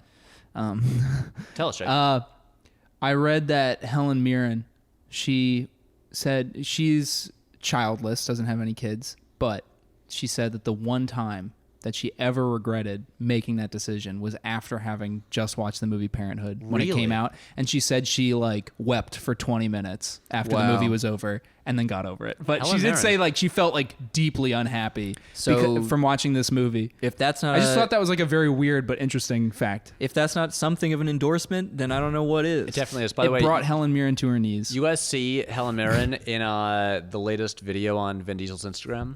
No. It's so good. What a sentence. It's just like, okay, so It is a beautiful we all sentence. follow Vin Diesel on Instagram, totally. right? Yeah. Yeah. I mean, yeah. He's wonderful and just posts these like very, very, very sincere rambling speeches from the set of Fast 9 talking about how much he loves his life and how much he loves making this movie. But there's one of just him and Helen Mirren in Edinburgh, just hanging out, talking about how much they love each other and love working together. Damn, that sounds so tight. And then at one Yeah. point, Vin Diesel starts doing a British accent, and it is hilarious. Man, I hope they have need for a third friend, and that friend's me. And then also me just brother claused in. Yeah. You know what I mean? Honestly, Vin, Helen, and the brothers T, and we're just all In hanging Edinburgh? out. In Edinburgh. Oh my doing God. whatever Going the to fuck is Arthur's going on. Seat or whatever. So guys, post at Vin Diesel about this to get the brothers T are the Brorpies. Whichever one you think's gonna Bro- And catch. they're- Brorpies. by the way, speaking of putting us in or getting us close to famous people, a thing that we haven't talked about in a long time. Denis Villeneuve's Dune movie has been in production for months now. The first For months, Denny. For And months. It's getting to be a little insulting. Yeah, and we know there's going to be a second one if this one does well. Which it won't. And look, It's not going to do well. listeners of We Heart Hartnett, remember that our own Matthew Torpey is phenomenal at dying on screen. He's great. Like, Matt's a better actor than he'll ever admit. But one of his great acting skills is like acting like getting killed or getting shot or whatever. Yes. Yeah. And Matt loves Dune more than anyone I've ever met. And so, if anyone is affiliated with the Dune movie or knows anyone who is, please tell them Just to reach just out. to just let Matt die in Dune. Just get Matt on set, have him be one of the extras who gets like eaten by a sandworm or blasted by, well, I don't know, what would blast Matt? I think laser. A Yeah. laser. A laser. My desired death for Matt in the Dune franchise would be I would be Fade Rautha though, and I would the Sting character if you're thinking of Lynch, and I come out of the steam just like with my like shitty body. I'm just like and just a space diaper basically on. Fade. Yeah. Yeah. I think Matt, it would be great if you were on as like a background extra in some big epic battle scene on the desert. And Arrakis, sometimes there are concentrated pockets of the spice That embedded in the explode. soil that explode. Yeah. And I think it kills like the local flora fauna expert. So on we're the- saying a spice explosion, and Matt like goes flying and flailing in the air. Matt explodes into blood mist in a spice explosion. That's what I just think would be great. That could be a better way And to die. in this half second before you die, your eyes like glow like a ferocious blue, Yes. and then you like see into the future or something. So Nice, dude. everyone, let's get this trending on Twitter. Hashtag Let Matt Die in Let Dune. please. Tweet at Denis. Tweet at Timothée Chalamet. And look, everyone in Hollywood is in this movie, so like, why not Matt? Yeah, what the heck? Is there anything else we should say about Parenthood? I love Parenthood. Nah, dude, it's a good movie. Yeah, Parenthood's great. I'm It's probably sweet. wrong. You are wrong. Dude, one time I watched Hot Tub Time Machine with a bunch of friends, and for whatever reason I was in the worst mood ever, and I didn't I've heard laugh. about this. I didn't laugh once. And I got out of the movie and everybody was like, Jake, Madman. everybody was like giggling and stuff, and we're like, this movie's so funny. And they were like, Jake, what was your favorite part? And I was like, nothing. I hate this fucking Part when movie. I left the theater. Yeah, and I was like, shut up. And This is extra funny because Jake is almost always in like a relatively good mood. what's funny is I can't remember anymore why I was in a bad mood, but I do remember feeling like profoundly angry and upset Profoundly. about everything. And the movie was just like, to me, the stupidest thing that I could be watching at that moment. I was like, fuck this dumb movie. I hate my friends who I'm sitting with. and I hate all the actors in this movie. Rob Corddry. Yeah, Rob Corddry, Craig John Robinson. Cusack, get out of here.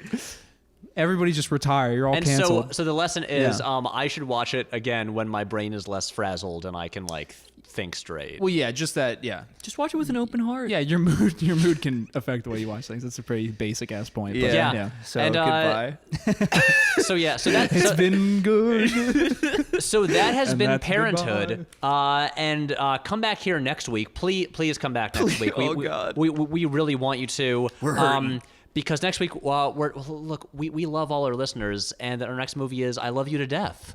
Yeah. So we'll come back here next time for that. And I just want to say a few closing words. Yeah. Sure. Thank you to Brian Hose for our theme song. Thank you to Emma Logston for our artwork. You should follow us on Twitter and Instagram at Keanu Podcast. Follow us. Don't follow us. Send us an email if you want. KeanuPodcast@gmail.com. Of course, if you got a spare moment, maybe rate and review us on iTunes because that helps. You can talk about the episodes or Keanu in general in our subreddit r/Thrillums. And Jake, you have anything you want to mention? Yeah, this isn't a joke anymore. I'm gonna open up a Vero account, so stay tuned because I will give a legit account name. So Whoa, I'm working twist. on it. But nothing for this one? No, because I'm not joking anymore. This isn't funny. Vero, not a joke. Not a joke. Vero, not a joke. It's coming soon. Jake's Vero account.